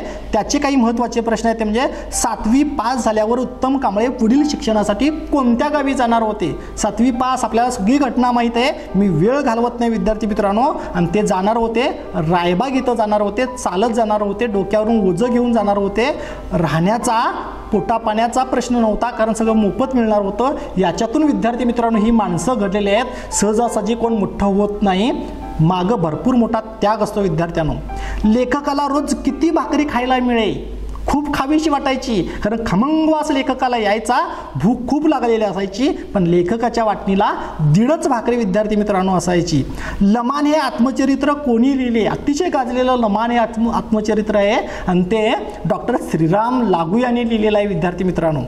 त्यानंतर फेड ही कथा कुणाची? जे कुलकर्णी यांची. उपक्रमाचे पण काही प्रश्न असणार आहेत विद्यार्थी मित्रांनो. काही हे 4 प्रश्न महत्त्वाचे अतिमहत्त्वाचे सांगितल्यानंतर काही प्रश्न मी थोडक्यात सांगतो बघा. पाठाचा साहित्य प्रकार तुम्हाला माहीतच आहे, आत्मकथन. उत्तम कांबळेंच्या आईचं नाव अगदी सोपं आहे, इलंदा आहे त्यांच्या आईचं नाव आहे. उत्तम कांबळे यांचे वडील वारल्यानंतर त्यांना काय वाटले? लेखकाला वाटलं काय वाटलेलं आहे बघा, बरं झालं आईची सुटका झाली एकदाची आणि आई बाबांच्या जाचातून सुटलेले असं वाटलेलं आहे. आईने थळोबास कोणता नवस केला होता? डोंगरावरती असणारा थळोबा.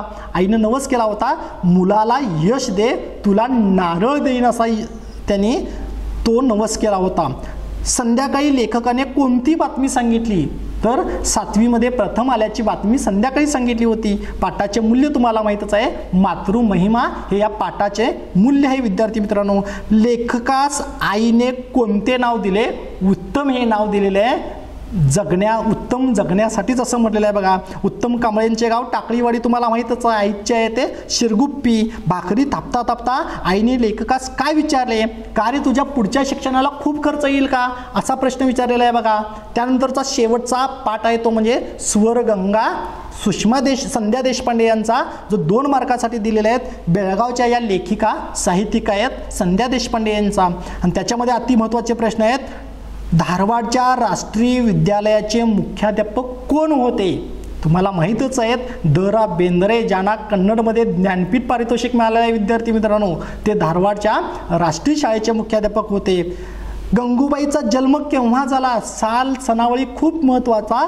जन्म झालेला आहे तो 1913 साली म्हणजे 5 मार्चला विद्यार्थी मित्रांनो. आणि निधनसुद्धा केव्हा झालेलं आहे बघा, 1 जुलै 2009 साली 7:10 इतका परफेक्ट वेळ त्याच्यामध्ये दिलेला आहे. गंगूबाईंनी मरणोत्तर कोणता संकल्प केला? तर नेत्रदानाचा संकल्प त्यांनी मरणोत्तर केलेला आहे. बेळगावमध्ये काँग्रेसचे अधिवेशन केव्हा भरले?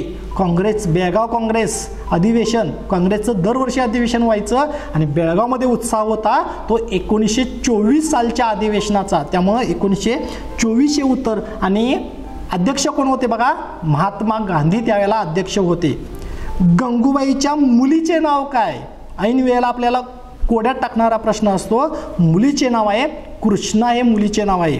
गंगूबाईने कोणत्या चित्रपटात भूमिका केली, थोडं ते क्षेत्र पण त्यांनी पाहिलेलं आहे, अनुभव घेतलेला आहे. कोणत्या चित्रपटात बघा, तर विजयाचे लग्न हे मामा वरेरकरांच्या चित्रपटामध्ये त्यांनी थोडासा भाग घेतलेला आहे बघा. काही महत्त्वाचे प्रश्न आहेत ते असे, गंगूबाई हानगल यांनी कोणत्या घराण्याची गायकी लोकप्रिय केली. आता किराणा घराणे तुम्हाला माहीतच आहे विद्यार्थी मित्रांनो. किराणा घराण्याचे संस्थापक अब्दुल करीम खा, नाव लक्षात ठेवा, अब्दुल करीम खा. आणि सोशलिस्ट पक्षाच्या नेत्या कोण होत्या तुम्हाला लक्षात आलं असेल, त्यामुळं गोंधळ होऊ नये विद्यार्थी मित्रांनो. गंगूबाईंना शारदाबेनचे वस्त्र कोणी दिले, तर शृंगेरी मठाचे शंकराचार्यांनी त्यांना शारदाबेनचे वस्त्र दिलेले आहे विद्यार्थी मित्रांनो. स्वरगंगा असे कोणास म्हटले, कुणाला म्हटले सांगा, गंगूबाई हानगल यांना स्वरगंगा असे म्हटले आहे विद्यार्थी मित्रांनो. अंबाबाई कोणत्या प्रकारचे संगीत गायच्या, कोणत्या प्रकारचे बघा अंबाबाई गायच्या, गोंधळ टाकणारा प्रश्न आहे. तर अंबाबाई कर्नाटकी संगीत गायच्या आणि गंगूबाई गायच्या ते हिंदुस्थानी संगीत उलटं सुलटं होऊ नये विद्यार्थी मित्रांनो. हुबळीत गंगूबाईचे शिक्षण कोणाकडे सुरू झाले, तर कृष्णाचार्य हुलगुर यांच्याकडे शिक्षण सुरू झालेलं आहे. त्यांच्या गुरूंची नावं ठेवा, लक्षात ठेवा. आणि कुंदगोळला सवाई गंधर्वांच्याकडे शिक्षण झालेलं आहे विद्यार्थी मित्रांनो. तिथंच त्यांचे भाऊ त्यांना मानस भाऊ भेटलेले आहेत, ते म्हणजे भीमसेन जोशी. तुम्हाला चांगलं माहिती आहे विद्यार्थी मित्रांनो. विद्यार्थी मित्रांनो, हा गद्य भाग असा झाल्यानंतर गद्य भागाचे 15 प्रश्न आपण पाहिल्यानंतर पद्य भाग आपण थोडक्यात पाहू. आणि त्याच्यामध्ये पहिलं तोगे काऊ कोकताये ही विरहिणी ज्ञानेश्वरांची. याच्यामध्ये माहेरचा दूत असे कोणत्या पक्षाला म्हटले आहे, माहेरचे दूत असे कावळ्याला म्हटलेलं आहे बघा विद्यार्थ्यांनो. पुढचा अतिमहत्वाचा प्रश्न आहे, ज्ञानेश्वरांनी कितव्या वर्षी संजीवन समाधी घेतली. सोपा पण आहे पण महत्त्वाचा पण प्रश्न आहे. तर कितव्या वर्षी, 21व्या वर्षी आळंदी येथे संजीवन समाधी घेतली होती 1296ला विद्यार्थी मित्रांनो. सध्याच आता वारीची वारी जायले त्यामुळे आषाढी एकादशी सुरू होणार आहे बघा. आणि त्यामुळं या धर्तीवरती आलेला हा प्रश्न तुमच्या लक्षात राहील. संत ज्ञानेश्वर मूळचे कोणत्या संप्रदायातील, तर नाथ संप्रदायातील संत ज्ञानेश्वर. त्यांच्या गुरुकडून निवृत्तीनाथाकडून ते या संप्रदायामध्ये आले. त्यामुळे मूळचा नाथ संप्रदाय आणि त्यांनी स्थापन केलेला संप्रदाय तो तुम्हाला माहीतच आहे, वारकरी संप्रदाय स्थापन केला होता, जो आजपर्यंत सुरू आहे विद्यार्थी मित्रांनो. काही महत्त्वाचे प्रश्न कोणते बघा, भागवत संप्रदायाची स्थापना कोणी केली, ज्ञानेश्वर. त्यालाच आपण वारकरी संप्रदाय म्हणतो. पाहुणे म्हणून घरी कोण यावे असे कवीला वाटते, तर विठ्ठल म्हणजेच पांडुरंग पाहुणे म्हणून घरी यावे असे कवीला वाटते. पसायदान कोणी लिहिलेलं आहे बघा, पसायदान संत ज्ञानेश्वरांनी लिहिलेलं आहे विद्यार्थी मित्रांनो. ज्ञानेश्वरांचा कालखंड मी आता सांगितलेलाच आहे. देवांच्या विरहाने आर्त झालेल्या भक्ताच्या अवस्थेचे वर्णन असणारी रचना कोणती, ओवी, अभंग, संतगाथा, नाही. तर लक्षात आलं असेल विरहिणी. देवाच्या म्हणजेच परमेश्वराच्या विरहाने आर्त झालेल्या भक्ताच्या अवस्थेचे वर्णन असणारी रचना म्हणजे विरहिणी. दुसरी कविता मित्रांनो आहे ती म्हणजे रुक्मिणीचे श्रीकृष्णास पत्र, जे 2 मार्कासाठी प्रश्न येऊ शकतात. नरेंद्र पंडितांची ही कविता आहे. तर त्याच्यामध्ये श्रीकृष्णाने कोणत्या पद्धतीने आपल्याशी विवाह करावा असे रुक्मिणीला वाटते. श्रीकृष्ण आपल्याशी विवाह कोणत्या पद्धतीनं करायला पाहिजे म्हटलं होतं, तर राक्षस पद्धतीनं विवाह आपल्याला करायला पाहिजे असं म्हटलं होतं बघा. रुक्मिणीचा विवाह कोणाशी निश्चित करण्यात आला होता, रुक्मिणीचा विवाह तिच्या भावानं आधीच निश्चित केला होता. कुणाशी, तर चेदीचा राजा शिशुपाल यांच्याशी तो विवाह मित्रांनो निश्चित केला होता. तर काही रचना ज्या आहेत त्या रचना ह्याच्यावरती पण जरा कठीण प्रश्न असतात. नरेंद्रांनी कोणती रचना केली होती बघा, श्रीकृष्ण चरित्रावर नरेंद्रांची रचना होती. शैल्य त्यांचा भाऊ रामायणावर रचना केली होती आणि नृसिंह हा भाऊ नलोपाख्यान याची रचना केली होती. त्यामुळे हे प्रश्न लक्षात ठेवा विद्यार्थ्यांनो. रुक्मिणी स्वयंवरातील ओव्यांची संख्या, मूळ ओव्यांची संख्या 1880 होती विद्यार्थी मित्रांनो. आणि सध्या मात्र 879 ओव्या शिल्लक राहिलेल्या आहेत. रुक्मिणी स्वयंवर हा ग्रंथ नरेंद्रांनी केव्हा पूर्ण केला? केव्हाचा आहे बघा, 13व्या शतकातील 1293ला हा ग्रंथ त्यांनी पूर्ण केला होता. त्यानंतरचा प्रश्न आहे, विवाहाच्या किती पद्धती आहेत? तर विवाहाच्या 8 पद्धती आहेत. अगदी सविस्तर आपल्याला सांगितलेलं आहे बघा. मगध देशाचा राजा कोण? कोण सांगा? जरासंध हा मगध देशाचा. चेदीचा कोण आहे? शिशुपाल. विदर्भ देशाचा राजा कोण आहे? भीमक राजा. त्यामुळं हे प्रश्न सुद्धा बहुपर्यायीमध्ये असू शकतात. काही महत्त्वाचे प्रश्न आहेत. रुक्मिणीच्या गुरुचे नाव तुम्हाला येतच. सुदेव हे रुक्मिणीच्या गुरुचे नाव आहे. रुक्मिणीच्या वडिलांचे नाव भीमक हे मी आधीच सांगितलेलं आहे. आणि भावाचं नाव रुक्मी. 5 भाऊ होते विद्यार्थी मित्रांनो, एकटी बहीण होती. विवाह किती थाटामाटात करायचं ठरवलं होतं बघा.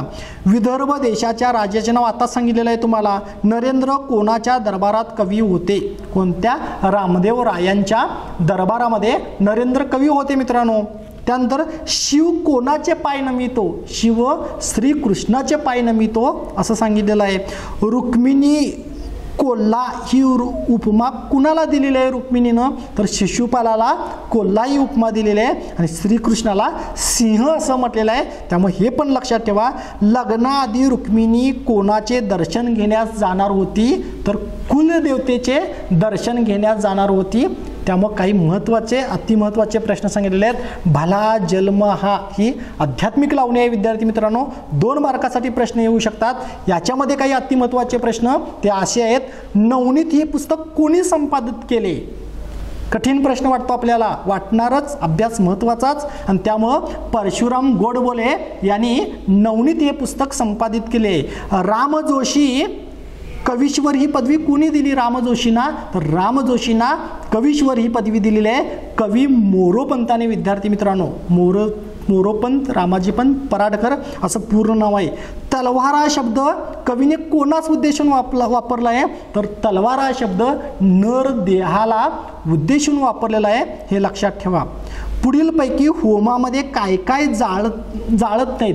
पुढीलपैकी कोणती गोष्ट होमामध्ये जाळत नाहीत?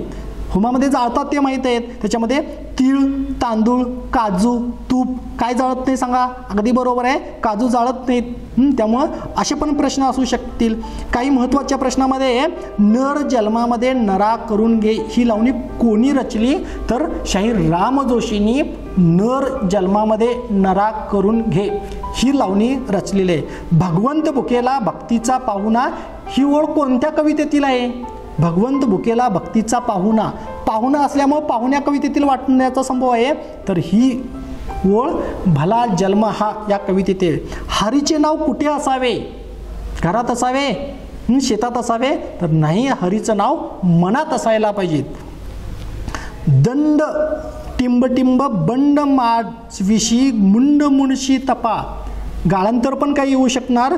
दंड टिंब टिंब बंड माझविषयी, तर कमंडलू हा शब्द तिथं असणार विद्यार्थी मित्रांनो. त्यामुळं ही अवघड वाटणारी कविता असे सोपे प्रश्न असू शकतील, काही महत्त्वाचे असू शकतील. पुढची 4थी कविता आहे ती म्हणजे पाहुणे ही कविता 2 मार्कासाठी आहे विद्यार्थी मित्रांनो. आणि पाहुणेमध्ये अतिमहत्त्वाचे जे प्रश्न असू शकतात त्याच्यामध्ये करेचे पाणी हे आत्मचरित्र कोणी लिहिले? करेचे पाणी खूप गाजलेलं आत्मचरित्र आहे, अवश्य वाचा विद्यार्थी मित्रांनो. जेव्हा तुमची परीक्षा होईल तेव्हा तर केशव कुमारांचे गाजलेले आत्मचरित्र आहे. राष्ट्रपती पुरस्कार प्राप्त पहिला मराठी चित्रपट कोणता? जो दिग्दर्शन केशव कुमारांनी केलं होतं आणि श्यामची आई हा पहिला मराठी चित्रपट विद्यार्थी मित्रांनो होता, तो तुम्हाला माहीत आहेच. पाहुणे कवीच्या सुरुवातीला कवी कोणाची माफी मागतो? अगदी सुरुवातीला अगदी बोल्ड अक्षरामध्ये लिहिलेलं आहे बघा, मला माफ करा. कोणाची माफी? कवी केशवसुतांची माफी मागितलेली आहे. केशव कुमारांनी माफी मागितली आहे. केशवसूत, केशवकुमार, कुसुमाग्रज ही नावं लक्षात ठेवा. गोविंदाग्रज ह्या नावांचे तुम्हाला पूर्ण नावं सांगता यायला पाहिजे विद्यार्थी मित्रांनो. विडंबन हा काव्यप्रकार मराठीत प्रथम कुणी आणला? सगळ्यात पहिला आणला तो म्हणजे कुणी विद्यार्थी मित्रांनो? केशव कुमारानेच, प्र के अत्रे यांनीच आणलेला आहे. चिंचा व बोरे हा विडंबन काव्यसंग्रह कुणाचा? चिंचा आणि बोरे उपक्रमातील प्रश्न आहे. चिंचा आणि बोरे हा विडंबन काव्यसंग्रह विद्यार्थी मित्रांनो डॉक्टर दिलीप कुलकर्णी यांचा आहे, हे पण लक्षात येईल तुम्हाला. पाहुणे कोठे पसरले आहेत? महत्त्वाचे प्रश्न आहेत, अनेक वेळा आलेले आहेत. तर पाहुणे ओट्यावरती कट्ट्यावरती पसरलेले आहेत. पाहुणे राजरोषपणे कशावर हल्ला करतात माहीतच आहे. मुलं जशी खाऊच्या डब्यावरती हल्ला करतात तसे पाहुणे सुद्धा खाऊच्या डब्यावरती हल्ले करतात. पुढचा प्रश्न आहे, दवाचे थेंब ही कविता कोणी रचली? कवी केशवसुतांनी रचलेले आहेत विद्यार्थी मित्रांनो. चाल चलाऊ भगवद्गीता ही विडंबन कविता कोणाची आहे? ज के उपाध्ये यांची चाल चलाऊ भगवद्गीता ही विडंबन म्हणजे उपहासात्मक काव्य. पुढची कविता आहे विद्यार्थी मित्रांनो, या भारतात बंधुभाव. 2 मार्कासाठी तुकडोजी महाराजांचं, ज्यांना राष्ट्रसंत असं म्हटलं जातं, याच्यावरती 2 मार्काचे प्रश्न कसे असू शकतात अति महत्त्वाचे बघा. संत तुकडोजी महाराज यांचे पूर्ण नाव काय? संत तुकडोजी महाराजांचे पूर्ण नाव. विद्यार्थी मित्रांनो, खूप गोंधळात टाकणारा प्रश्न आहे, खूप अवघड प्रश्न आहे, त्यामुळे ही नावं पण लक्षात ठेवा, पाठ ठेवा. तर पूर्ण नाव आहे माणिक बंडोजी ठाकूर. आणि गुरुचं नाव सांगा बघू कोणतं आहे? गुरुचं नाव अडकूजी महाराज हे गुरु होते तुकडोजी महाराजांचे. या पाठाचे मूल्य तुम्हाला माहीतच आहे, देशभक्ती. तुकडोजी महाराज अभंगात कीर्तनात कोणते वाद्य वापरीत असे? नेहमी ते वाद्य आपल्यासोबत वापरायचे आणि ते म्हणजे खंजिरी वाद्य वापरायचे. तर उत्तर आहे खंजिरी वाद्य. राष्ट्रसंत म्हणून कोणाला ओळखले जाते? मी सुरुवातीला सांगितलेलं आहे, संत तुकडोजी महाराजांना राष्ट्रसंत असं ओळखलं जातं. पुढचे प्रश्न आहेत, या भारतातील नित्य काय वसू दे? बंधुभाव वसू देत. अमीर गरीब कसे राहावे? एकमताने राहावेत. अस्पृश्यता जगातून कशी नष्ट व्हायला पाहिजेत? मुळासह नष्ट व्हायला पाहिजेत, म्हणजे समूळ नष्ट व्हायला पाहिजेत. उद्योगी तरुण कसा असायला पाहिजेत? शीलवान असायला पाहिजेत. आणि ग्रामगीता हे पुस्तक कुणी लिहिलेलं आहे बघा? कुणी लिहिलेलं आहे? तर तुकडोजी महाराजांनी पुस्तक लिहिलेलं आहे. मित्रांनो, पुढची जी कविता आहे ती म्हणजे सत्कार. मंगेश पाडगावकरांची अतिशय महत्त्वाची कविता, त्या हिरव्या तृणपात्याचा सत्कार केलेला आहे. 2 मार्काचे प्रश्न याच्यामध्ये. कोणते महत्त्वाचे अतिमहत्त्वाचे आहेत बघा. स्वागतगीत कुणी म्हटलं आहे? पक्ष्यांनी स्वागतगीत म्हटले स्वागत गीत खगानी. खग म्हणजे पक्षी. पुढचा, मंगेश पाडगावकरांच्या कोणत्या काव्यसंग्रहाला साहित्य अकादमी पुरस्कार मिळालेला आहे? महत्त्वाचा प्रश्न आहे, अवघड प्रश्न मित्रांनो आहे तो. म्हणजे सलाम या काव्यसंग्रहाला साहित्य अकादमी पुरस्कार मिळालेला आहे. पावसाची सर कशी कोसळते बघा? कुठल्या दिशेतून कुठल्या दिशेकडे जाते? तर दक्षिण उत्तर. कोसळली सर दक्षिण उत्तर अष्टदिशातून. अभिष्ट चिंतन आठवलं असेल तुम्हाला. फुलराणी ही कविता कोणाची आहे? अतिशय गाजलेले बालकवी, त्याच बालकवींची ठोंबरेंची फुलराणी ही कविता आहेत. काही महत्त्वाचे प्रश्न. सत्कार कोणाचा होता? पहिल्या तृणपात्याचा सत्कार होता. सत्कारी कविता कोणत्या काव्यसंग्रहातून निवडले? जिप्सी या काव्यसंग्रहातून. विद्यार्थी मित्रांनो, संदर्भ पुस्तक जिप्से. अत्तर म्हणजे काय माहीतच आहे तुम्हाला?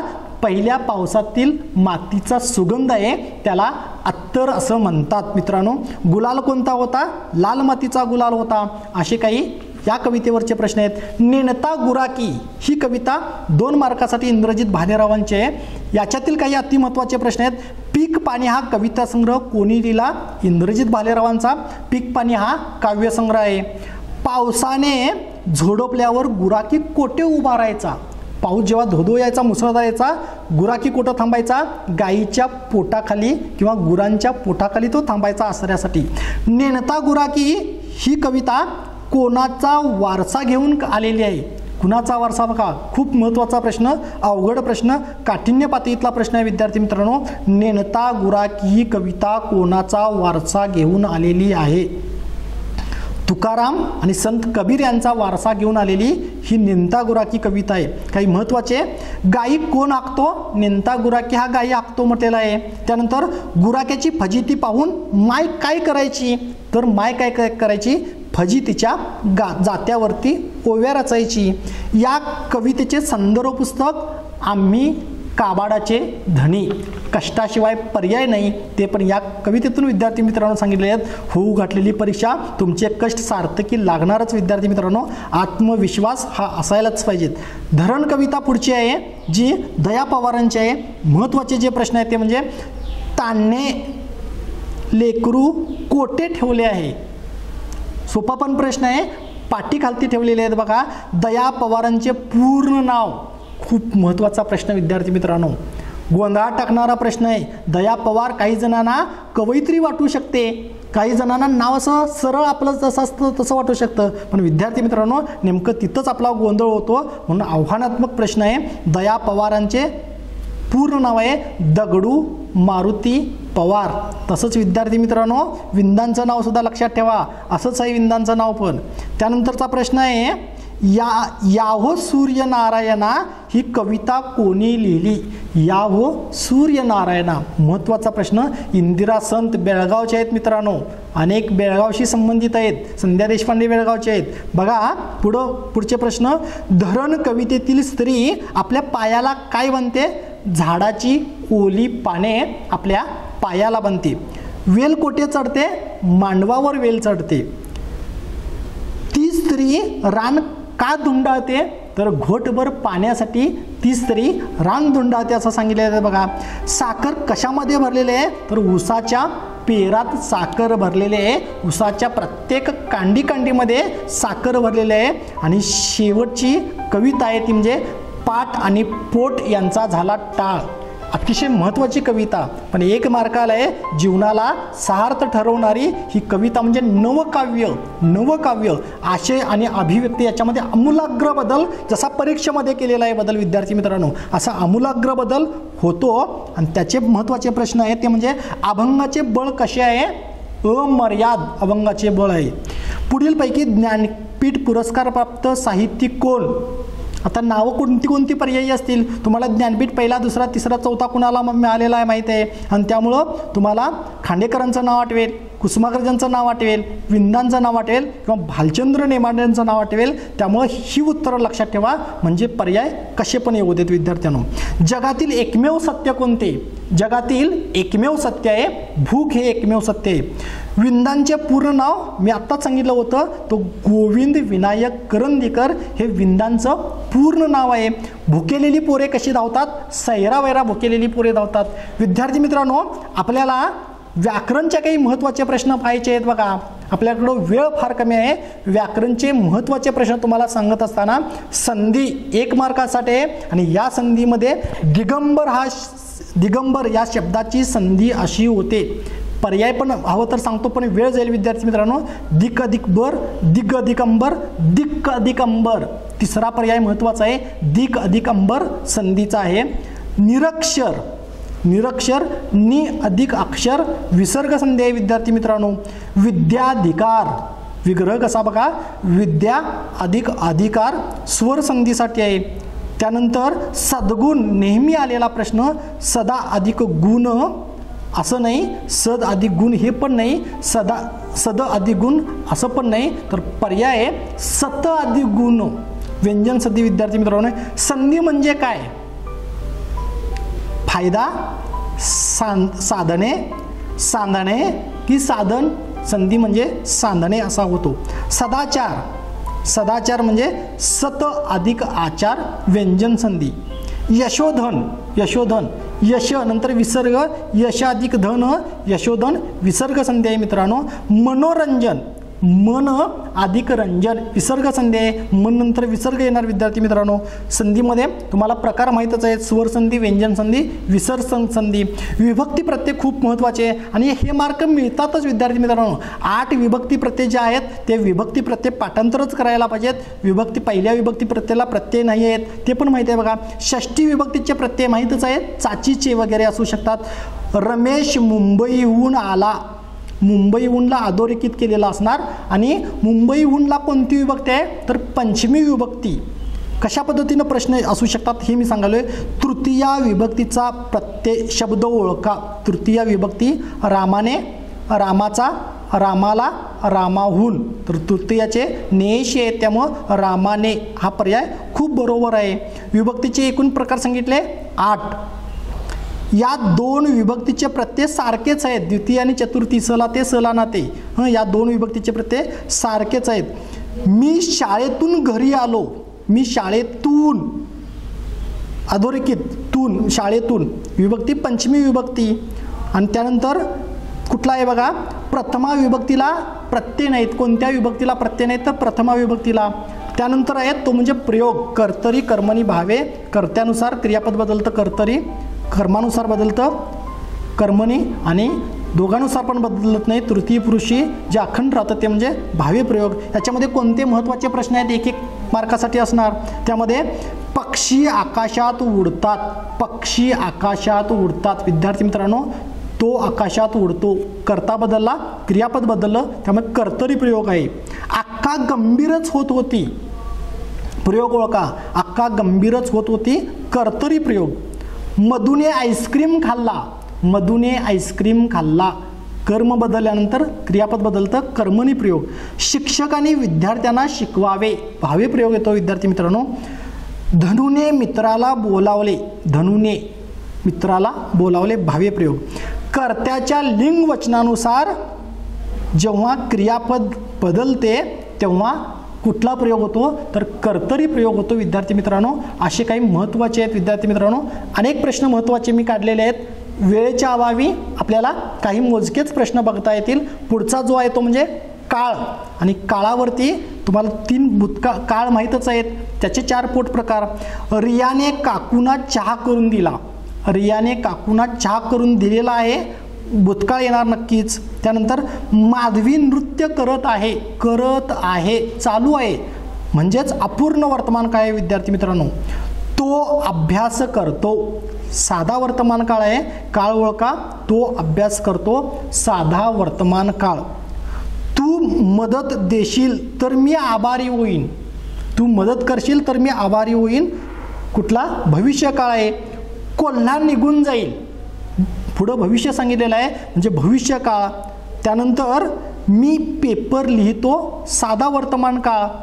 मी सैन्यात भरती होईन, भविष्य काळ. असे काही काळाचे प्रश्न आहेत. म्हणी खूप महत्त्वाच्या, तुम्हाला म्हणी वारंवार विद्यार्थी मित्रांनो येतात. पडली पदरे टिमटिम झाले, पदरी पडले पवित्र झाले. शेळी जाते जीवानेशी, खाणारा म्हणतो गोड म्हणतो आंबट म्हणतो नाही, खाणारा वातड म्हणतो, त्यामुळे वातड हे उत्तर बरोबर आहे. गरज ही शोधाची टिमटिम आहे, गरज ही शोधाची जननी आहे. कानामागून आली अन्न कशी झाली, बरोबर आहे, तिखट झाली. थेंबे थेंबे तळे साचे या म्हणीतून कोणत्या गोष्टीचे महत्त्व सुचवलेले आहे. प्रश्न थोडासा उलटा आलेला आहे बघा.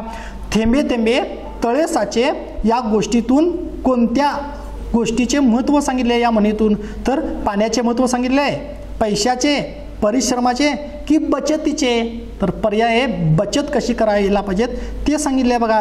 ज्याची खावी पोळी त्याची वाजवावी टाळी. नाव सोनूबाई, हाती कथिलाचा वाळा, इकडे आड तिकडे विहीर. त्यानंतर सुपातील हसतात, जात्यातील रडतात. कुठेही जा पळसाला पाने तीनच, शहाण्याला शब्दाचा मार. घरोघरी मातीच्या चुली.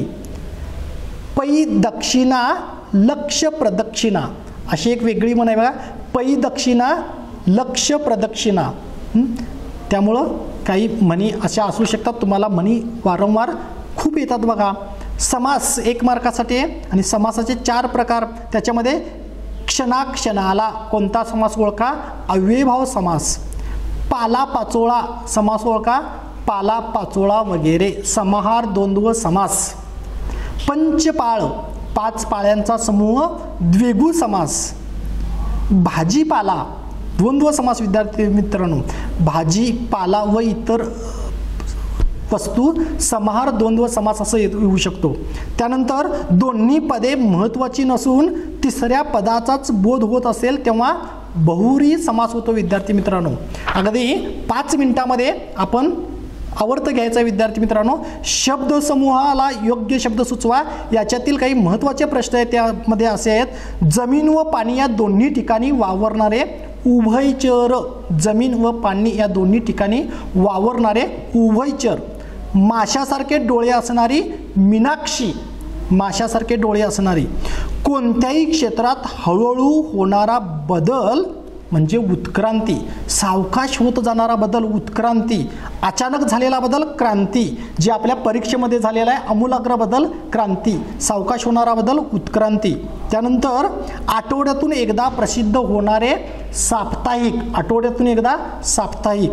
त्यानंतर 12 वर्षाचा कालखंड तप, मी मगाशी उल्लेख केलाच होता, 12 वर्षाचा कालखंड तप, एकावरच निष्ठा ठेवून चालणारी एकनिष्ठ असायला पाहिजेत.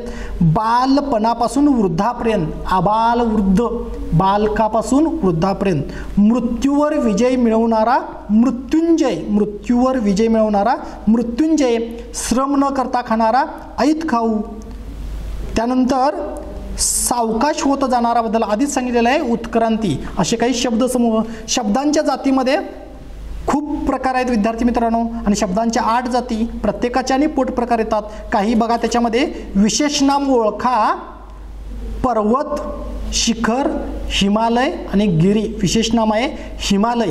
चिंच फारच आंबट आहे, आंबटला अधोरेखित केलेला आहे, तर कुठला प्रकार येतो बघा, गुणविशेषण असणार विद्यार्थी मित्रांनो. खालीलपैकी शब्दाचा अविकारी जात कोणती? आता त्याच्यामध्ये नाम, विशेषण, सर्वनाम, उभयान्वये, पहिले तिन्ही विकारी आहेत आणि पुढचा अविकारी उभयान्वयी येणार बघा. तो नदीत पोहत आहे, तोला अधोरेखित आहे, जात आहे सर्वनाम. ती दररोज चालते, दररोजला अधोरेखित आहे, त्यामुळं दररोज चालते, क्रियाविशेषण अव्यय आहे बघा. हा ही सर्वनाम कोणत्या प्रकारची? तर दर्शक सर्वनाम आहेत विद्यार्थी मित्रांनो. वर, खाली, समोर हे शब्द या प्रकारात मोडतात. कोणत्या प्रकारात? शब्दयोगी अव्ययमध्ये मोडतात. नामाची संख्या व्यक्त करण्याच्या विशेषणाला असे म्हणतात, तर संख्या विशेषण असं म्हणतात. विद्यार्थी मित्रांनो, विशेष करून परीक्षेला नामाचे पोट प्रकार फार आलेले आहेत आणि क्रियाविशेषण अव्यय खूप आलेले आहेत, त्यामुळे त्यांचे पोट प्रकार लक्षात ठेवा, म्हणजे तुम्हाला शब्दांच्या जाती ओळखायला खूप सोपं जाईल. अलंकार, विद्यार्थी मित्रांनो, जवळजवळ 16 अलंकार आपल्याला होते आणि या 16 अलंकारामध्ये 3 अलंकार तुम्हाला परीक्षेतून वगळलेले आहेत. अर्थांतरन्यास, स्वभावोक्ती आणि अन्योक्ती हे अलंकार, आणि पहिले 3 म्हणजे अनुप्रास, यमक आणि श्लेष हे शब्दालंकार आहेत, आणि त्यामुळं अलंकार ओळखायला खूप महत्त्वाचे आहेत विद्यार्थी मित्रांनो. सविस्तर सांगायला खूप वेळ लागेल. खूप महत्त्वाचे जे आहे ते म्हणजे उपमा अलंकार, उत्प्रेक्ष अलंकार, रूपक अलंकार आणि व्यतिरेक अलंकार. याच्यामधील अनेक वेळा विद्यार्थी मित्रांनो आलेले आहेत, यामुळं मी याचे प्रश्न तुम्हाला आता द्यायचं टाळीन. तुम्हाला कुठलेही मला प्रश्न विचारायचे असेल तर माझ्या व्हॉट्सअप क्रमांक मी नंतर तुम्हाला देईन. शेवटचा भाग आहे तो म्हणजे वृत्त प्रकार, आणि वृत्तामधला 1 मार्काचा, आणि त्याच्यामध्ये सुद्धा एकूण जे 9 वृत्त दिलेले आहेत. मंदारमाला असेल, सुमंदारमाला असेल, हा भाग वगळलेला आहे परीक्षेतून, आणि बाकीचे भोजन प्रयात, वसंत तिलका वगैरे असेल विद्यार्थी मित्रांनो, याचे तुम्ही अक्षर संख्या लक्षात ठेवा, गण पाठांतर करा, आणि यरतन भज सम हे सूत्र लक्षात ठेवा विद्यार्थी मित्रांनो. जेव्हा तुम्ही अक्षर संख्या पाठ कराल, गण पाठ कराल, तेव्हा तुम्हाला वृत्त ओळखायला सोपं जाईल विद्यार्थी मित्रांनो. गेला तास, 1.5 तास आपण या परीक्षेतील महत्त्वाचे प्रश्न कोणते कोणते आहेत याबद्दल चर्चा करायलोय. मला जे योग्य वाटतात ते प्रश्न मी तुम्हाला सांगायलोय. खरं तर मला तुमच्याशी संवाद साधायचा होता, तुमच्या शंका मला समजून घ्यायच्या होत्या, पण वेळेअभावी मला आता ते शक्य नाही होणार, कारण आम्ही तुम्हाला वेळ आधी दिलेला आहे विद्यार्थी मित्रांनो. मला सगळ्यात महत्त्वाचा शेवट सांगायचा होता, तो म्हणजे एक नमुना प्रश्नपत्रिका मी तुमच्यासमोर टाकणार होतो, सांगणार होतो, सादर करणार होतो विद्यार्थी मित्रांनो, पण वेळ खूप महत्त्वाचा, आणि त्यामुळं विद्यार्थ्यांनो, जर तुम्हाला मला काही प्रश्न विचारायचे असतील, मला काही शंका विचारायच्या असतील, तर माझा व्हॉट्सअप क्रमांक जो आहे तो म्हणजे 94 20 96 91 15. पुन्हा एकदा सांगतो बघा, 94 20 96 91 15 हा माझा फोन नंबर आहे. याच्यावरती केव्हाही तुम्ही कुठलीही शंका सांगू शकता. माझ्या परीनं मी तुम्हाला त्या प्रश्नाचं उत्तर विद्यार्थी मित्रांनो देईनच. पण आपला प्रथम भाषा मराठी विषयाचा हा पेपर आहे, 40 मार्काचा पेपर विद्यार्थी मित्रांनो. मातृभाषेतून परीक्षा देत असताना अतिशय आत्मविश्वासाने आपण सामोरे जाऊया. कुठलीही काही शंका असेल तर आपल्या शिक्षकांना, अजून कोणत्या शिक्षकांना विचारा, पण जे उत्तर आपल्याला टिकमार्क करायचं आहे ते पूर्ण विचारांती करा. पूर्ण खात्री झाल्याशिवाय तुम्ही OMR मध्ये डार्क करायला जाऊ नका. सगळ्यात शेवटी डार्क केला तरी चालेल. आधी तुम्ही उत्तरं पेन्सिलनं प्रश्नपत्रिकेवरती टिकमार्क करत गेला तर चालेल आणि शेवटच्या 15 मिनिटामध्ये, अर्ध्या तासामध्ये सगळी टिकमार्क म्हणजे डार्क केला तरी चालेल. पण जोपर्यंत तुम्ही उत्तराला डार्क करत नाही, तुमचं पूर्ण मत होत नाही, तोपर्यंत तुम्ही ते उत्तर फायनल करू नका. विद्यार्थी मित्रांनो, तुम्ही मला ऐकून घेतलात, गेले तास दीड तास तुम्ही मला ऐकायला दिलेले आहेत, मोठ्या संख्येनं तुम्ही उपस्थित राहिलेला आहेत.